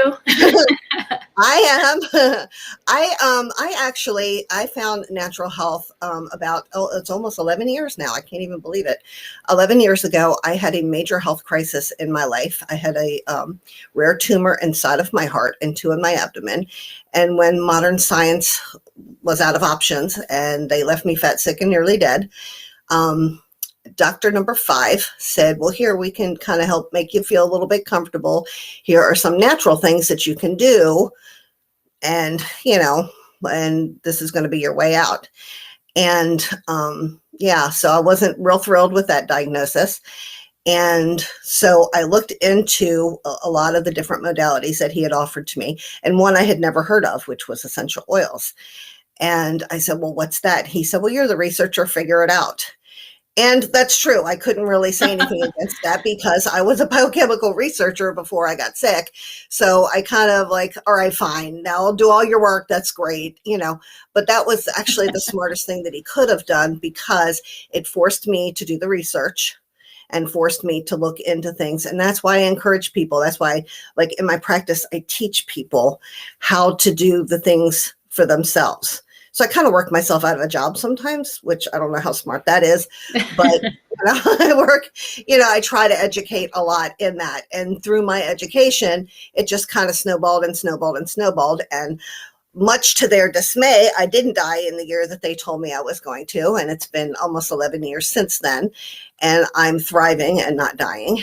And I went back to school to learn how to be able to help people and, get all those fancy initials behind my name to give me the credibility that I felt like I needed to, be able to really, really make an impact on other people. Because if I, as a biochemist, did not know and didn't understand all of these inner workings, how in the world would someone who didn't have a background like that understand? Right. So right. I kind of help people fill in the gaps a lot for that. Well, that's awesome. And I know that, I've worked with you in the past, and, you're such an amazing heart. So I'm so glad you're here. And, you have a practice called Recreating Wellness. I do. So tell us a little bit about that. Yeah. Tell us where you are. I'm here in Pennsylvania too. I'm on the other side of Pennsylvania though. You guys are about 5 hours from me. I'm about an hour south of Philly. Right on the Maryland-Pennsylvania state line. And my practice is actually kind of unusual because although I have lots of English people in my practice, which is you and me, as you know, we have a very strong Amish culture in Pennsylvania. And my Amish folks are very evident in my practice because a lot of times they will not go to a medical doctor. Most times they will not go to a medical doctor. And so they seek someone like me out. And so I kind of help fill in the gaps a lot for them as well. So half of my practice is Amish and the other half is English. So I do online, I do in person, I do house calls, things like that. Well, perfect. And do you do telehealth during this time as well, in Yeah. case anybody wants to reach out to you? Yes, I do. I do telehealth. Actually, I was doing telehealth before it was like really cool to do it. I'm an Now old it's like, girl. well, perfect. So, why don't you start? Let us know what essential oils are. And then you sent me a document of all 10 myths you're going to debunk, which I'm excited to hear. I know. So there's, like I said, there's lots of hype out there, with different things that go on. And I just would like to kind of touch base just very briefly on some of those, just to kind of give people an idea that maybe there's something else there, that you need to kind of break down some of those walls. Don't listen to the sensationalism of it all. Find a practitioner either like me, or me or you, or, obviously Nutritional Frontiers is another wonderful resource, Weiner Center. Find reputable people to get your information. That's like the number one thing, because when you're getting it from someone who has something to lose by you reading it, a lot of times the information is skewed. So, just kind of putting that little FYI out there, So a lot of people don't even know what essential oils are. And nowadays, like when I started with oils, I had no idea. But again, that was, 10 years ago. And I had no idea what essential oils were, or, how they would help the body or anything like that. But once I found them, I was quickly, when you're that desperate to live, you're willing to try anything. So luckily for me, I was able to find the purest brand that I could find on the planet, because I had already felt like I was glowing in the dark by all the things, that modern science had done to me. And so the purity was huge. So you're going to hear a lot about purity. So what are essential oils? Because again, we hear a lot of them nowadays. They're all over. They're all over the internet and stuff like that. And so you can find the information just about anywhere. But aromatherapy has been around since ancient civilizations. Okay, we use them in personal care, healthcare practices, religious ceremonies, beauty treatments, food preparations, things like that. Essential oils can really make an impact in our health, more so than anything else, and then also devoid of the health. So when we use essential oils to help clean, that's removing the potential of having toxins in our house. So, instead of cleaning and using toxic chemicals and then using essential oils to get rid of the toxic chemicals, doesn't make a whole lot of sense. So we kind of use them for all different kinds of things to bring in health and wholeness into our homes to begin with. So, essential oils are basically the essence of the plant. They're a gift, actually from the plant. And so inside the plants, there's going to be roots, seeds, bark, flower, all different parts of the plant are used in order to find the essential oil and the little compound of the essential oil. So if you were to say like lemon oil, if you were to look at the outside rind of a lemon and just squeeze it, and that little juice part that is on the outside rind of the lemon, that's the essential oil from the lemon, okay? It's not the inside juice from the fruit. It's actually that outside. So any kind of citrus fruit, that's where you're going to find the essential oil. When they steam distill flowers, and leaves, that's how they are able to extract the oils from those areas of the plant or the flower, anything like that. So that's where we get them. So that's just like the quick 101 where we get them. And, the practices nowadays are way more improved than they were even years ago. I mean, back in Bible times, they used essential oils. They basically would soak the plant in olive oil, because olive oil was plentiful there. And they would get the essence, of the medicinal properties of the plant or herb that they were, trying to reach. So they've been used for centuries as gifts for us.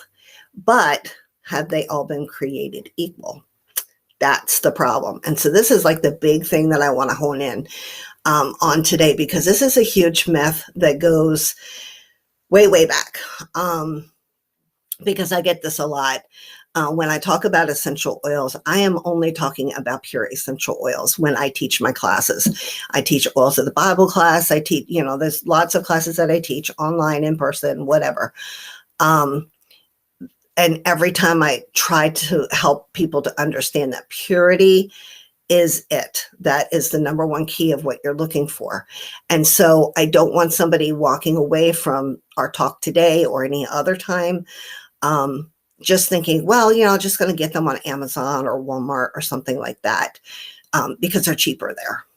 Well, if you knew what it took to get a bottle of frankincense oil and how these men have to rappel off the side of a cliff in Somalia, okay, in one of the worst countries on the planet, and they have to rappel off the side of a mountain and strike out the tree 4 different times in order to get that frankincense, you will quickly understand why frankincense is as expensive as it is.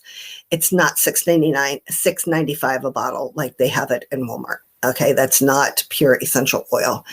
And purity matters. When you're talking about your health, purity matters. That's why it's important to make sure that you seek out the best that you can get your hands on. I would rather someone buy 1 bottle of essential oil from me than feel like they have to buy 15, because I want them to spend their money on the quality. This is your health you're talking about. And that's why sometimes people will see some of the headlines where someone has gotten sick off of an essential oil or something, or they're blaming the essential oil because that might have been, an easy scapegoat. And it's not to say that every essential oil is good for every person, but I can all but guarantee you that anytime you see it in the news, when it's something that's a negative report, that person, very, very high probability, like I would say 100% probability that they use cheap adulterated oils. And that's what caused the problem, is because the purity was not there and they were mixed with other things. And that's what they had a reaction to, or their animals had a reaction to.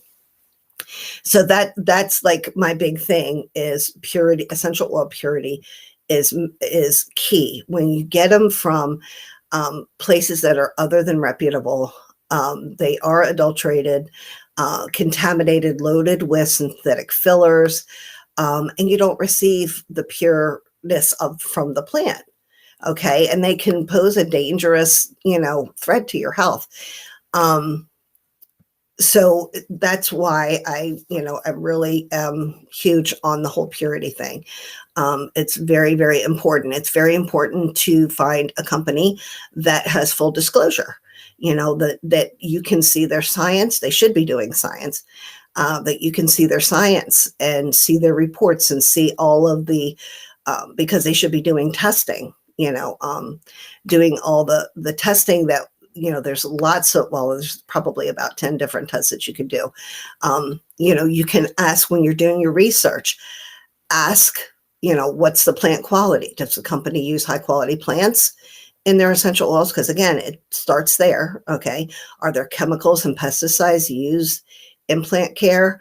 The production practices, does the company have safe practices and procedures and guards in place against the contamination, of this practice?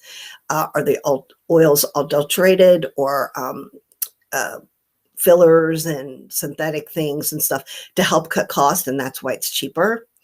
The testing methods, do they test each batch? Or is there an impartial third-party person testing them to make sure that they are what the company says they are? Are the test results available to the public? Okay, full disclosure. That's how people do research. You need full disclosure. Storage and handling. Are the oils carefully processed and packaged and, stored and, those kinds of things. Amber bottles, the brown amber bottles are typical best option for essential oil storage. So, how are they coming? How are they being transported to you?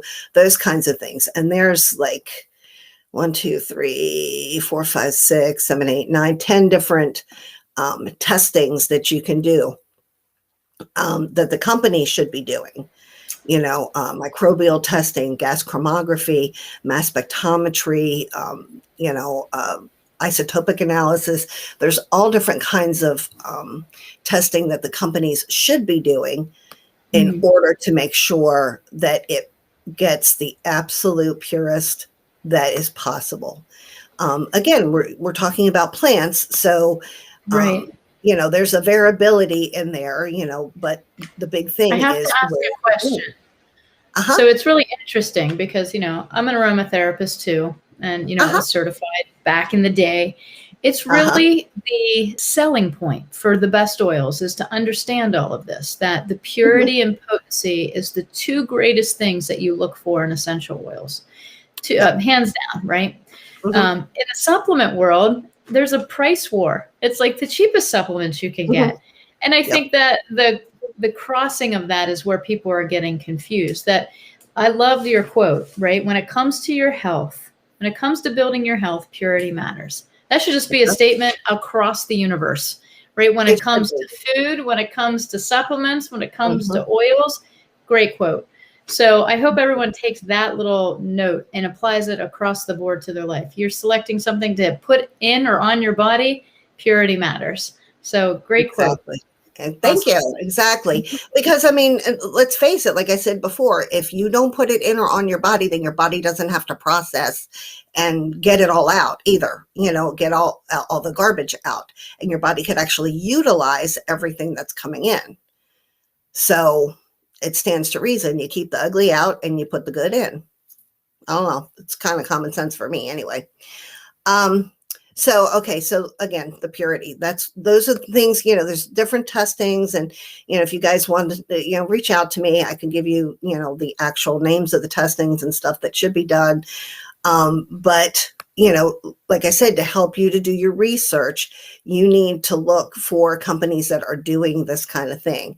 And the price war is awful because everybody wants to save a buck. Everybody has, everybody has a budget. I get that. Okay. We all do. All of us have a budget. All of us have, things that we have to do. But I can honestly sit here and tell you, when you go through a life-changing event like I did, my husband and I used to be very thrifty, and, and we still are, but used to be very thrifty.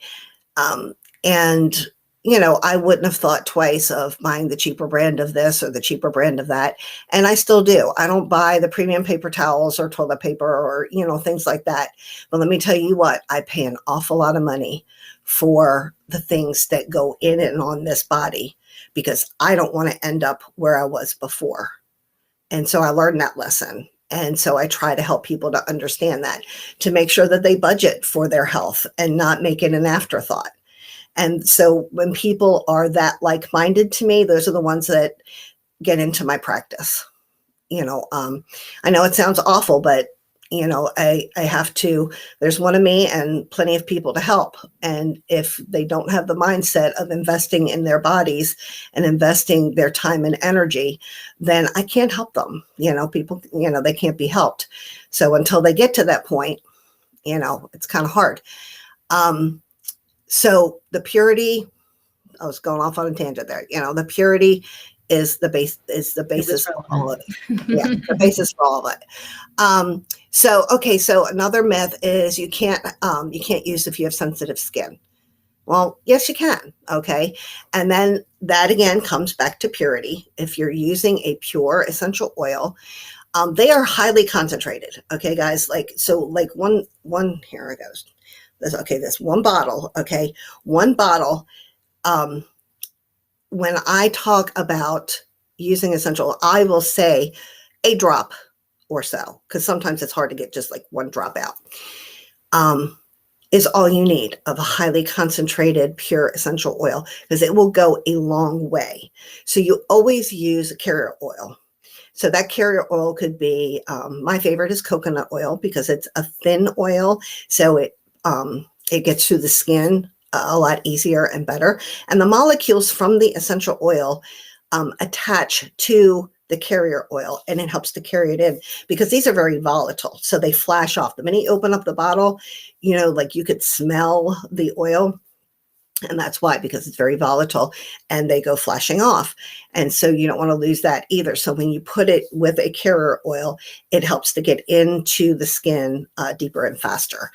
And like I said, it could be coconut oil, it could be jojoba oil, sweet almond oil, avocado oil, you know, whatever oil that you choose to put on there. I know my Amish friends love the olive oil. I think that's a little thick. But that's their oil of choice.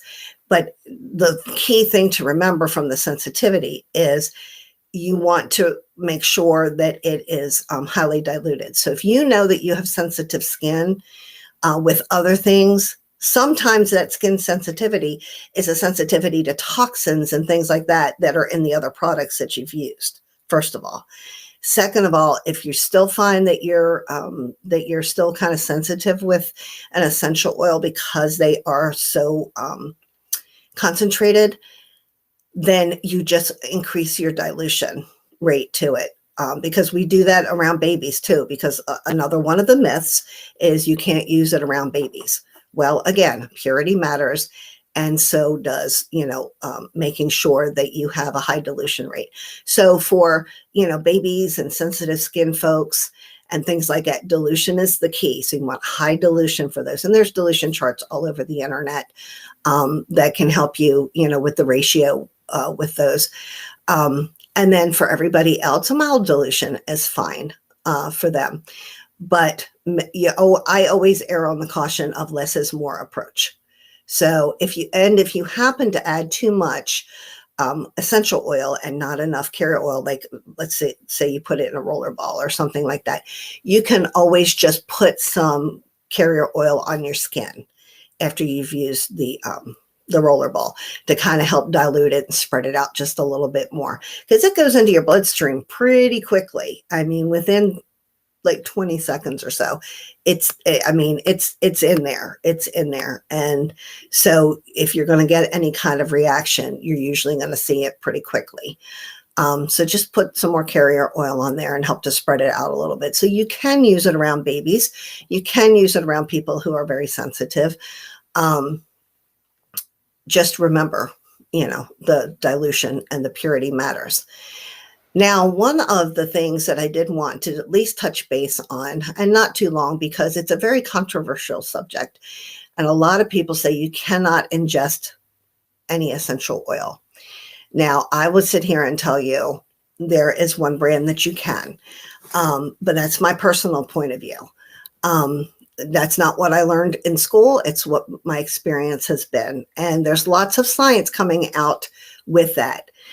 Now, do I ingest every single oil? No, I ingest oils when it is the best mode of transportation, I guess is probably the best way to say it.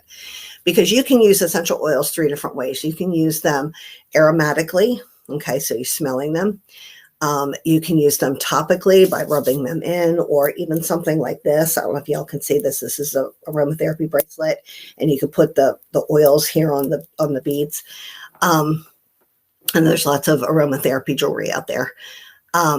Or you can ingest it, but again, one brand only. And you can, like, if it's something that I just need, like stress relief, I'm going to use that topically or aromatically, because I need to be able to breathe that in. You can put it in a diffuser. That's also one of my favorites. I don't know if y'all can see my diffuser going in here. Excuse me. And then everybody in the room benefits as well, and as well as your pets, which we're going to talk about them in a minute. But, you know, you can get it in that way. That's the best for something that is you're trying to help your emotions, help brain function, things like that. That's the best way to get that in. If it is something like yesterday, this is a good example. I don't know how good. Yesterday, I had food poisoning, and boy, was that fun. I had leftover cauliflower pizza from the night before. Yes, no, that was not fun. That was not fun at all. We had ordered out the night before, and I had it cold for breakfast the next morning, and it did not work well. And so I did take an essential oil, a digestive essential oil, in order to help calm my stomach and my bowel system and stuff, because it was like on fire. Okay. If you've ever had food poisoning, you know exactly what I'm talking about. Because that was the right mode of transportation for that oil at that time. Okay. Could I have used it topically? Absolutely. But I chose to use it internally. That was the best mode of transportation, and it helped everything work itself and gave my body the tool that it needed in order to help clear out all the crazy mess. So then, you know, say topically, say if I had a sore back or sore hips or, you know, something like that, it makes more sense to use the oil topically in that area. So, you know, you have to kind of weigh the situation and see which one warrants it. But because you're using a pure essential oil, you have those choices on how you want to use it. So look for a bottle that has a supplemental facts label on it, then you know that you can ingest that oil. If it doesn't have a supplemental facts label on it, by law, you shouldn't be able to do it, because the government requires an FDA, I guess it's the FDA, excuse me, requires that the supplemental facts label be put on food.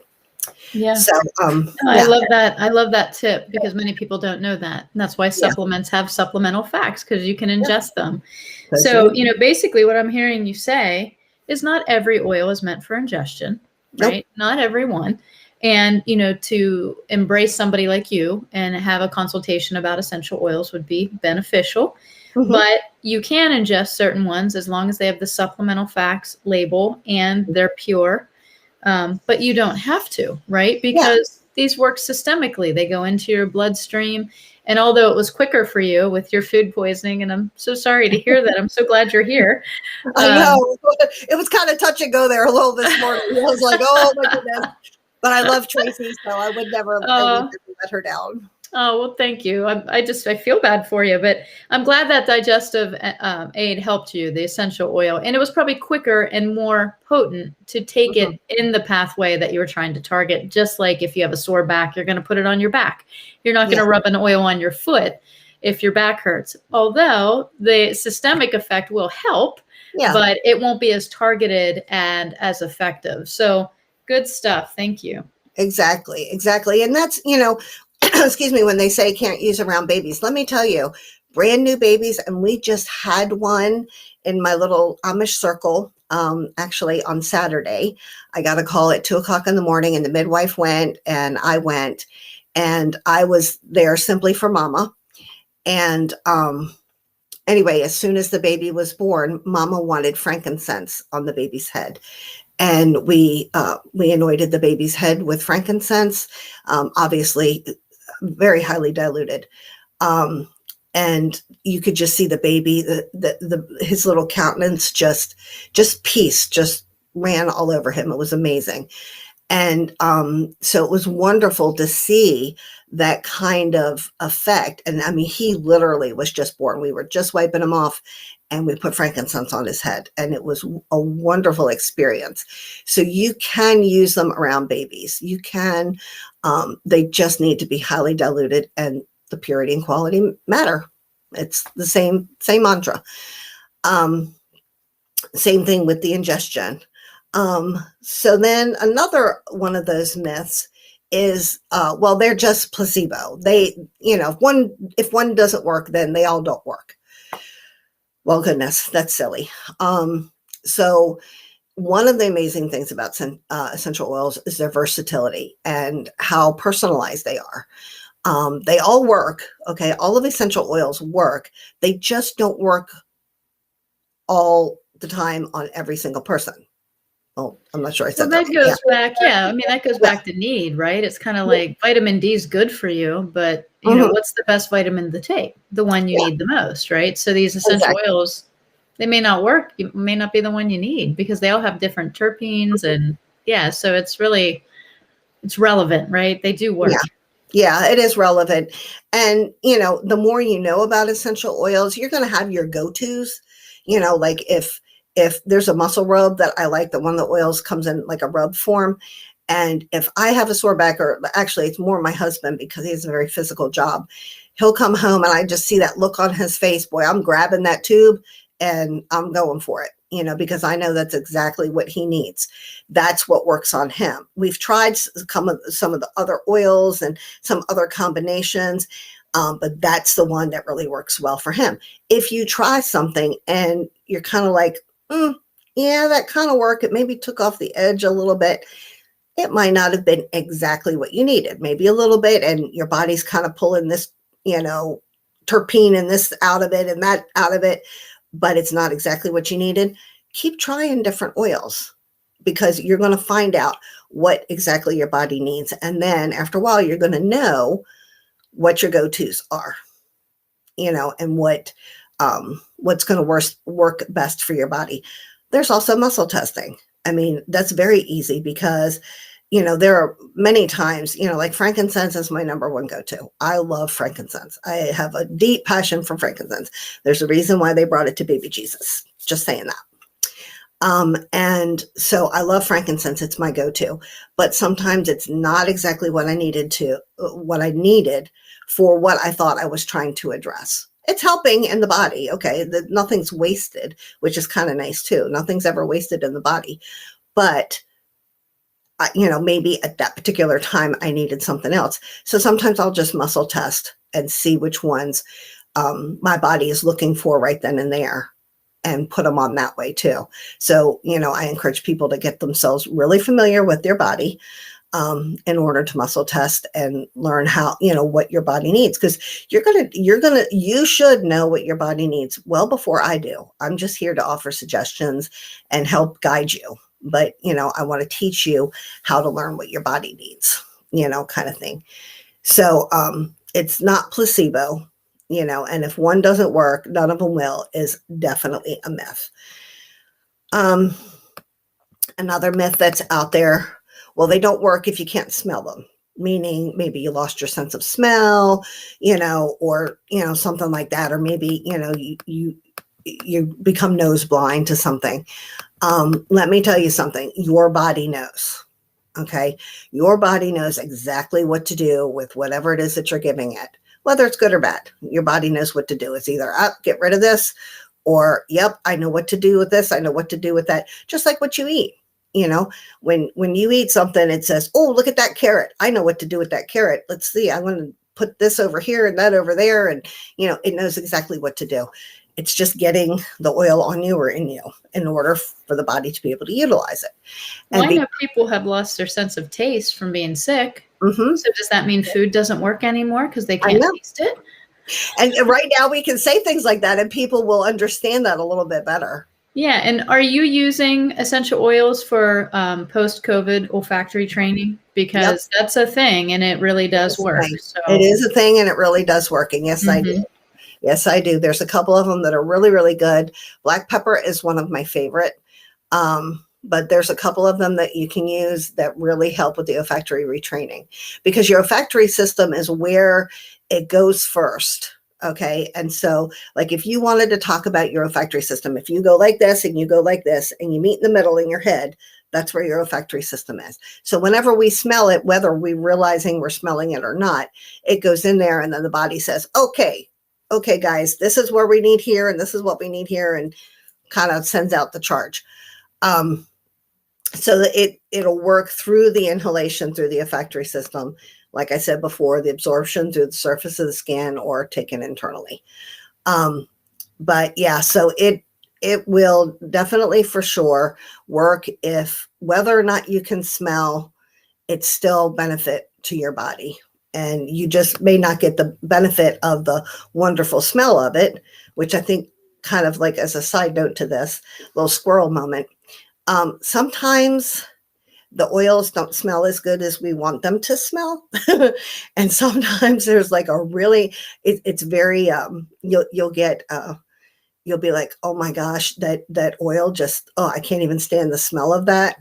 There could be several reasons why that happens. And that's a class for another day, but safe to say, it doesn't mean that it's not benefiting you. So sometimes if you don't, even if you don't like the smell of it, it doesn't mean that it's not working or that it's not what you need. Yeah. Okay. I tend to pick up like rosemary and cypress in blends. And I'm always like, oh, because rosemary is not the greatest smelling oil to me. Yeah. But it kind of has a sour smell, but I always pick it up. It doesn't mean I don't use the blend, right? I might stack some peppermint on top of it to drive it in and also just to take that smell away. So there's ways you can manipulate around that, right? Yeah. There's ways that you can. I mean, there was one oil blend that I absolutely love, and it's great for stress relief. And let's face it, everybody, like I gave up a long time ago telling people, well, let's just get rid of your stress, because that just doesn't happen. Okay. We live in 2021 and stress is here. We need to learn how to manage it. We can reduce it as much, as we can, but we need to learn to manage what we have. And so this particular, it came in a roll-on, and I avoided using it for 3 years because I could not stand the smell of it. Now I would offer it to my clients, but I personally, it was like, oh my gosh, I can't even use this. It stinks so bad. It smelled like stink bugs, and I couldn't stand it. And I mean, it was awful. Was that what the blend was called? Stink bug. I know, right? It should have been. And I just couldn't stand it. Well, once I picked it apart and I was like, okay, well, these are the different oils that are in it. Why do I not like this? Well, it comes to find out that the cilantro is the big culprit in this. And I don't like the smell of cilantro. I don't like the taste of it. I eat Mexican food all the time, but I hate cilantro. And I come to find out it's emotional reason why I don't like cilantro. So there's a little bit of full disclosure for you. The emotional reason of cilantro is I don't like it. So I'm very repelled by it most of the time. But let me tell you what, one day that was the only thing that I had handy for me, and my shoulders were just like locked, because that's where I hold my stress, and they were just locked.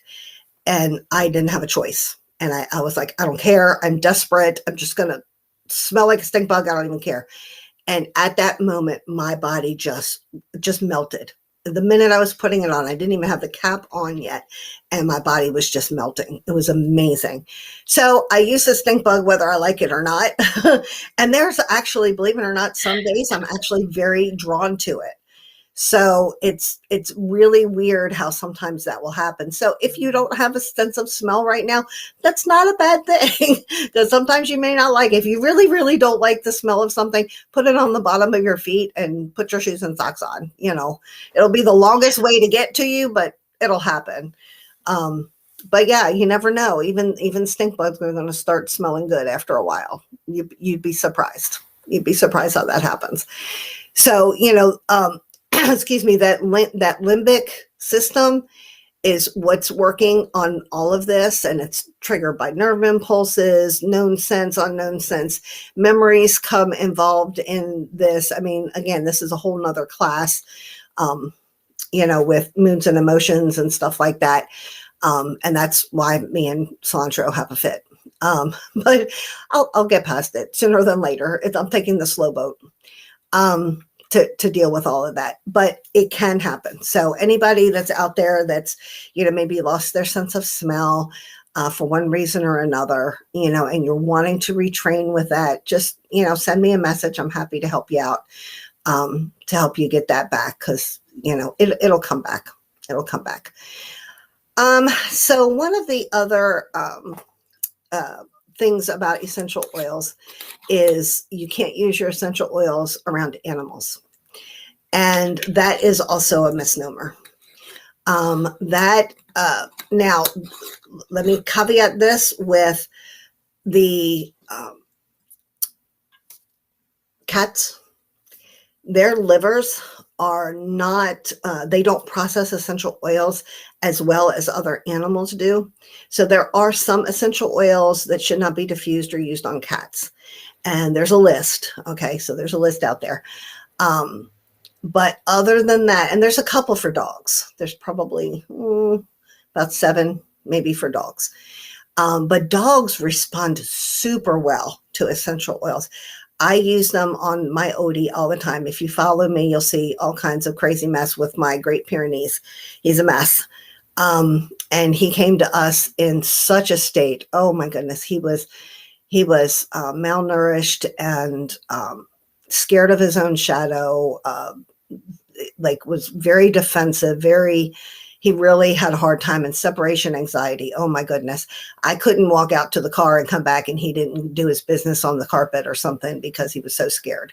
Aw. And yeah, he was about 2.5 when we rescued him, and we were his last stop. You know, we were house number 3 for his rescue. And the only reason he came here was because we didn't have a resident dog at the time.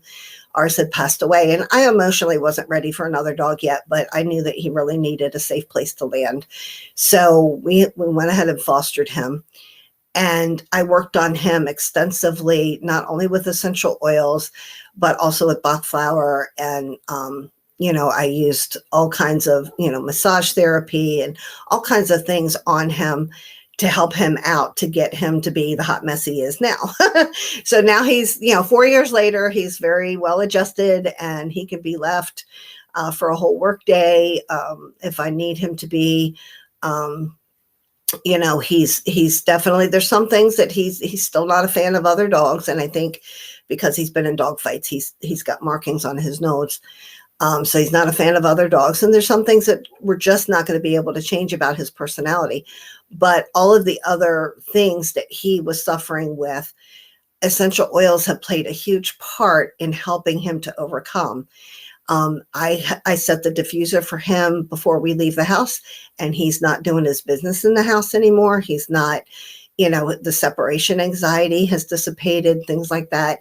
And so they're actually a very welcomed comfort for him.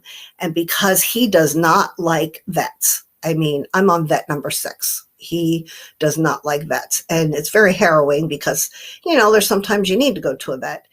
I have to treat him 100% holistically.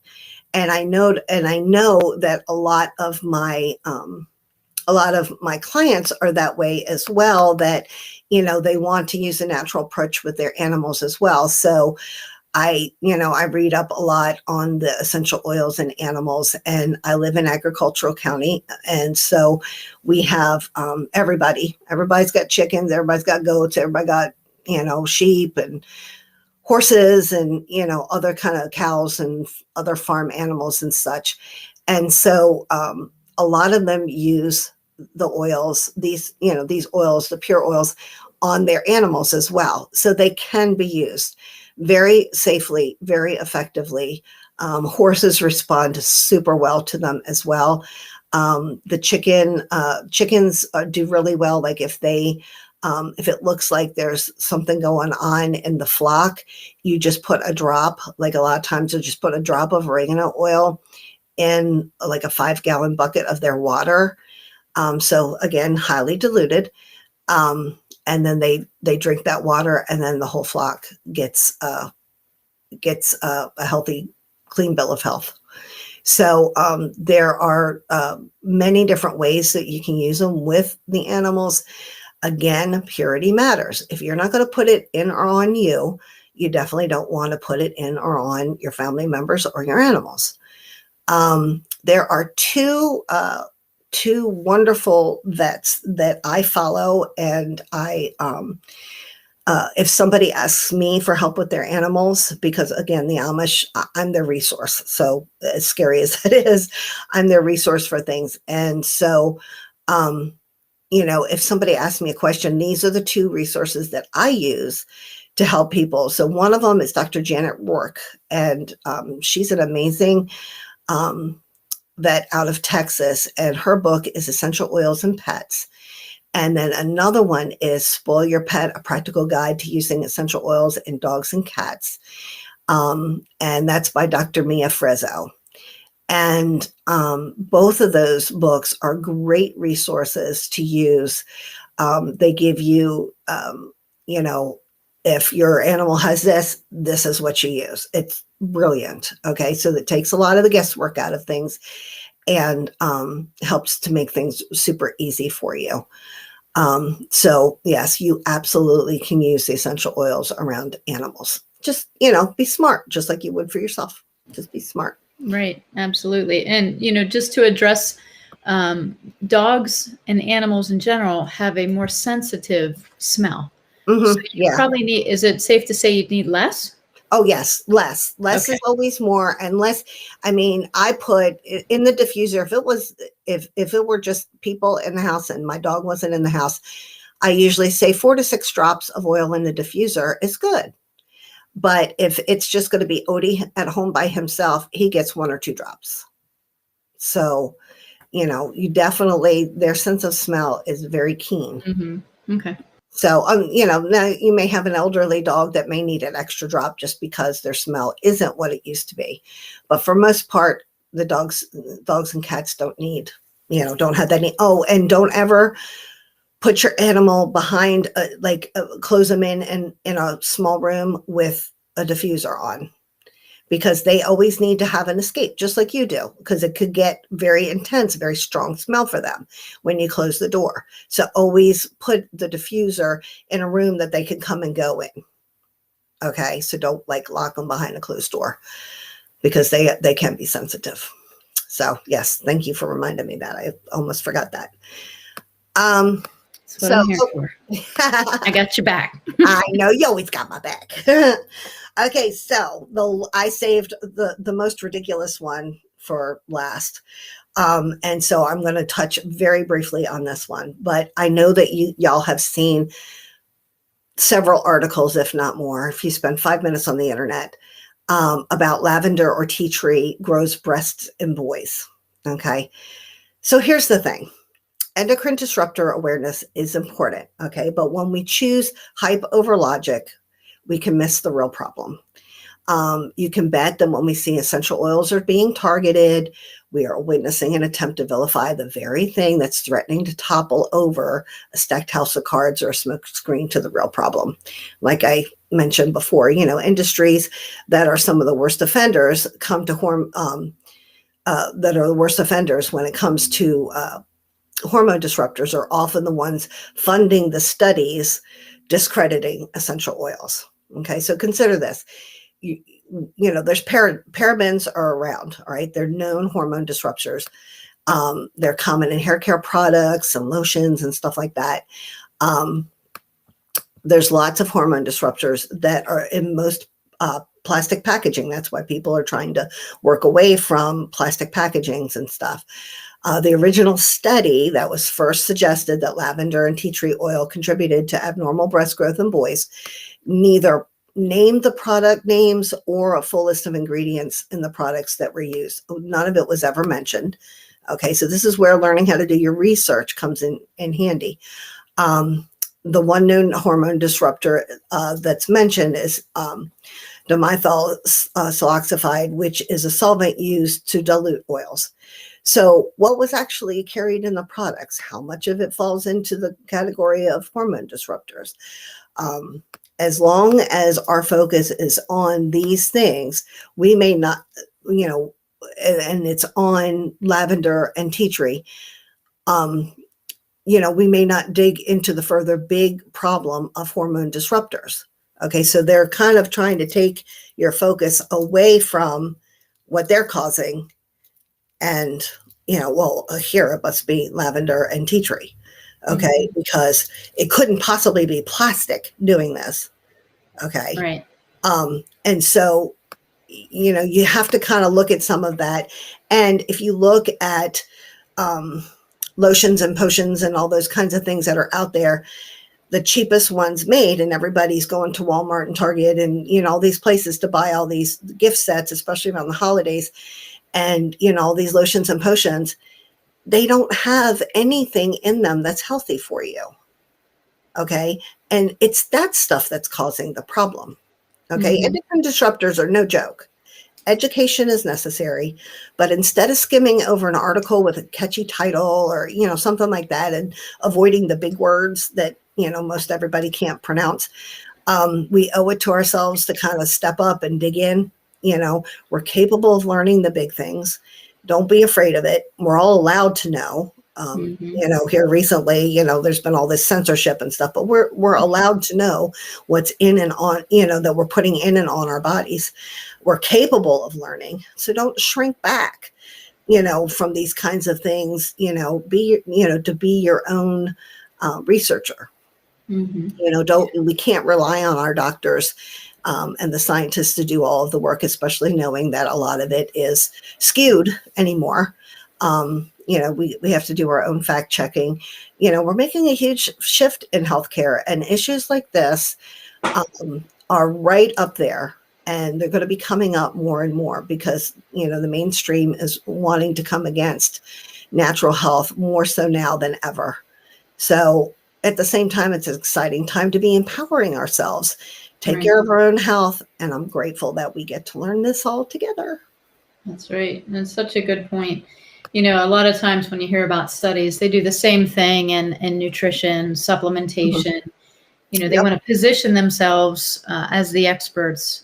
But the issue is they never talk about the lifestyle of the people they're testing. They never talk about the emotional wellness of the people they're testing. They never talk about the nutritional density of the people they're testing, the toxicity level of the people they're testing.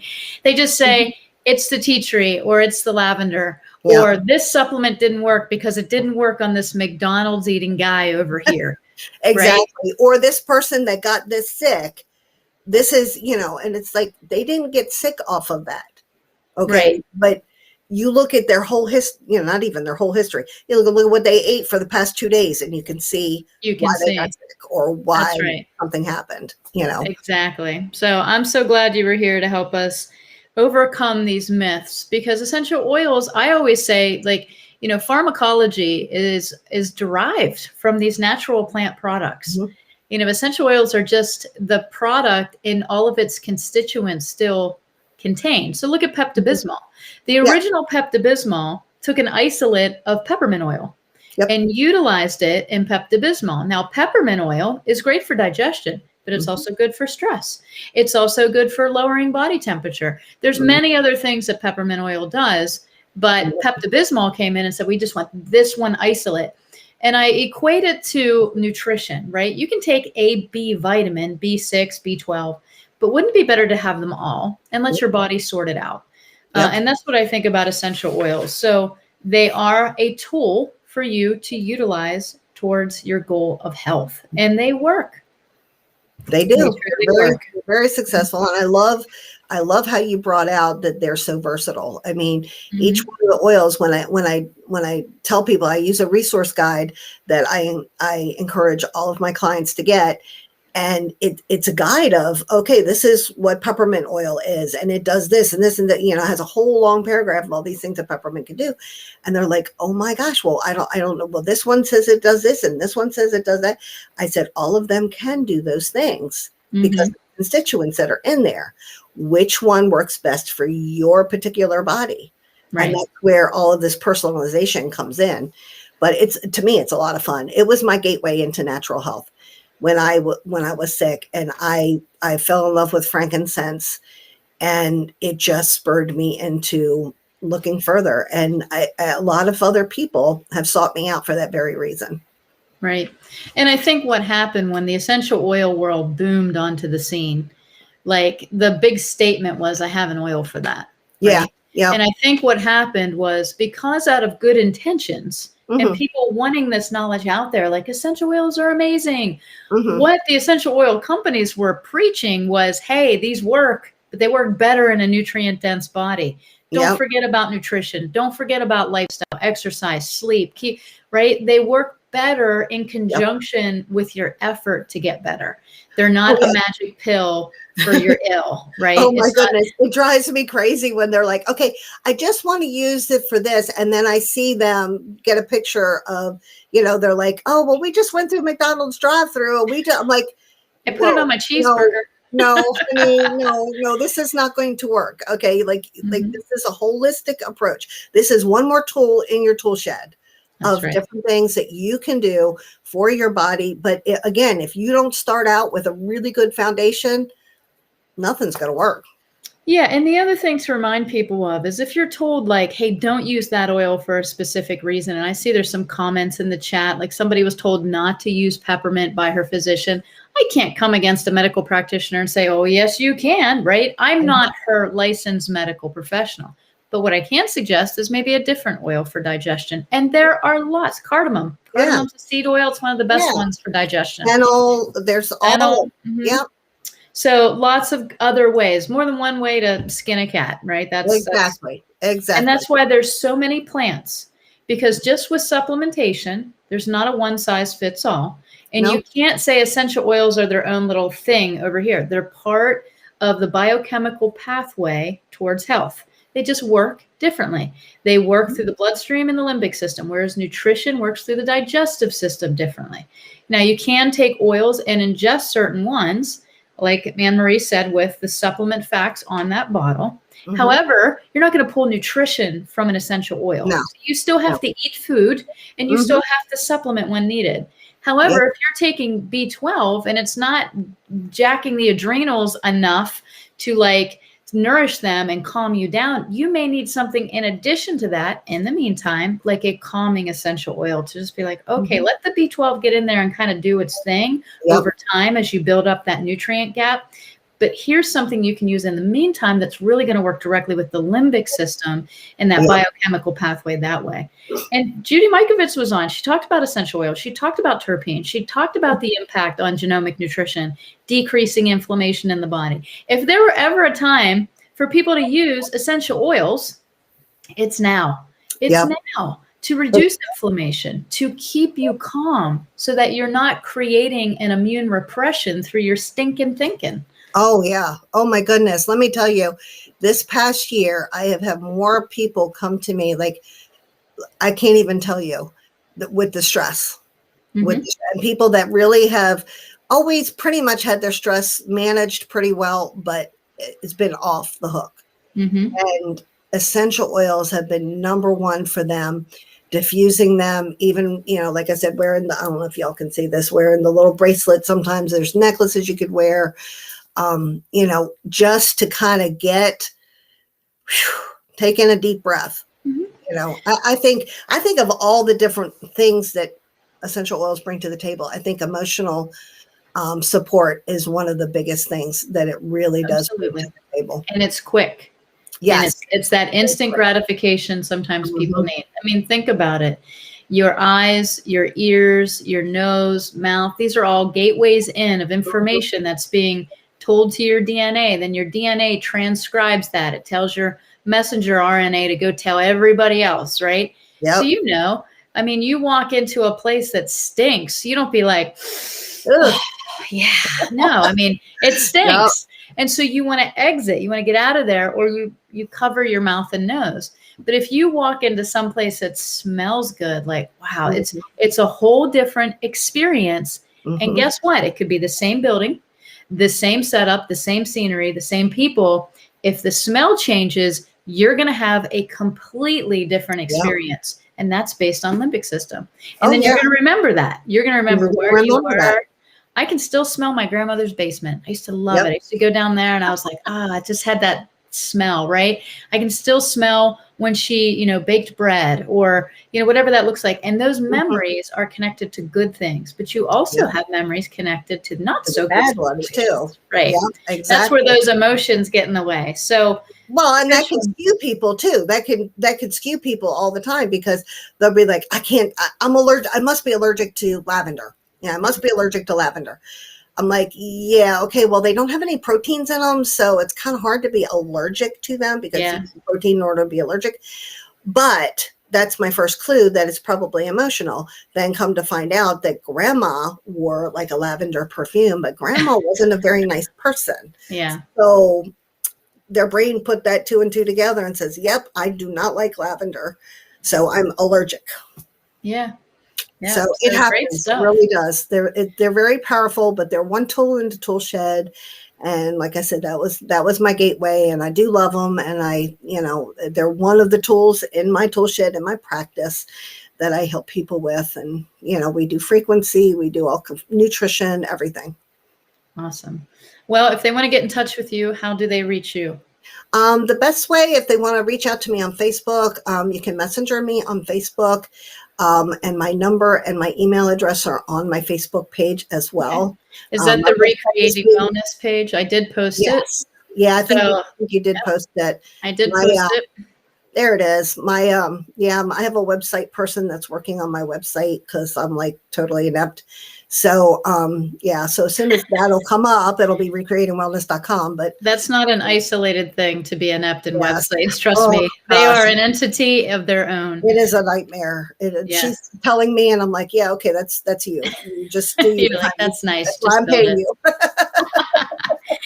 Well, thank you so much for your knowledge today and for sharing with us. Reach out to Anne-Marie if you have any questions regarding essential oils, how to use them safely. And if you wouldn't mind coming back maybe to this chat, Anne-Marie, and putting in those book resources that you had mentioned earlier, Dr. York and, Spoil Your Pet are a couple resources, and any other resources you think are good for people to have. Absolutely. Well, God bless you, friend. Thank you. You too, sweetheart. See you later. Thanks a bunch.